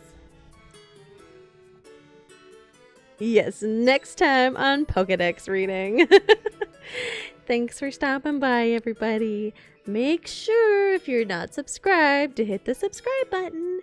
And if you want to be notified on all the stuff that we do, make sure to hit the bell. That way you get notifications. Hey, let's go to bed. Yeah, let's go to bed. You have to go potty. Yeah, okay. Be sure to join our Discord. We post our live announcements, and then we have a bunch of other fun stuff that we typically do on there, so you can find all that there. Follow us on Twitter, where we also make announcements on all that fun stuff. And be sure to hydrate or dihydrate. Thirsty thoughts. Eventually, we'll do a smash or pass on the Pokemon. Yeah, we gotta learn the lore first. That will help decide on what we want to smash. It's very important. Very important. You can't just go into this all willy-nilly, not knowing anything. You know, Yeah. you gotta have history.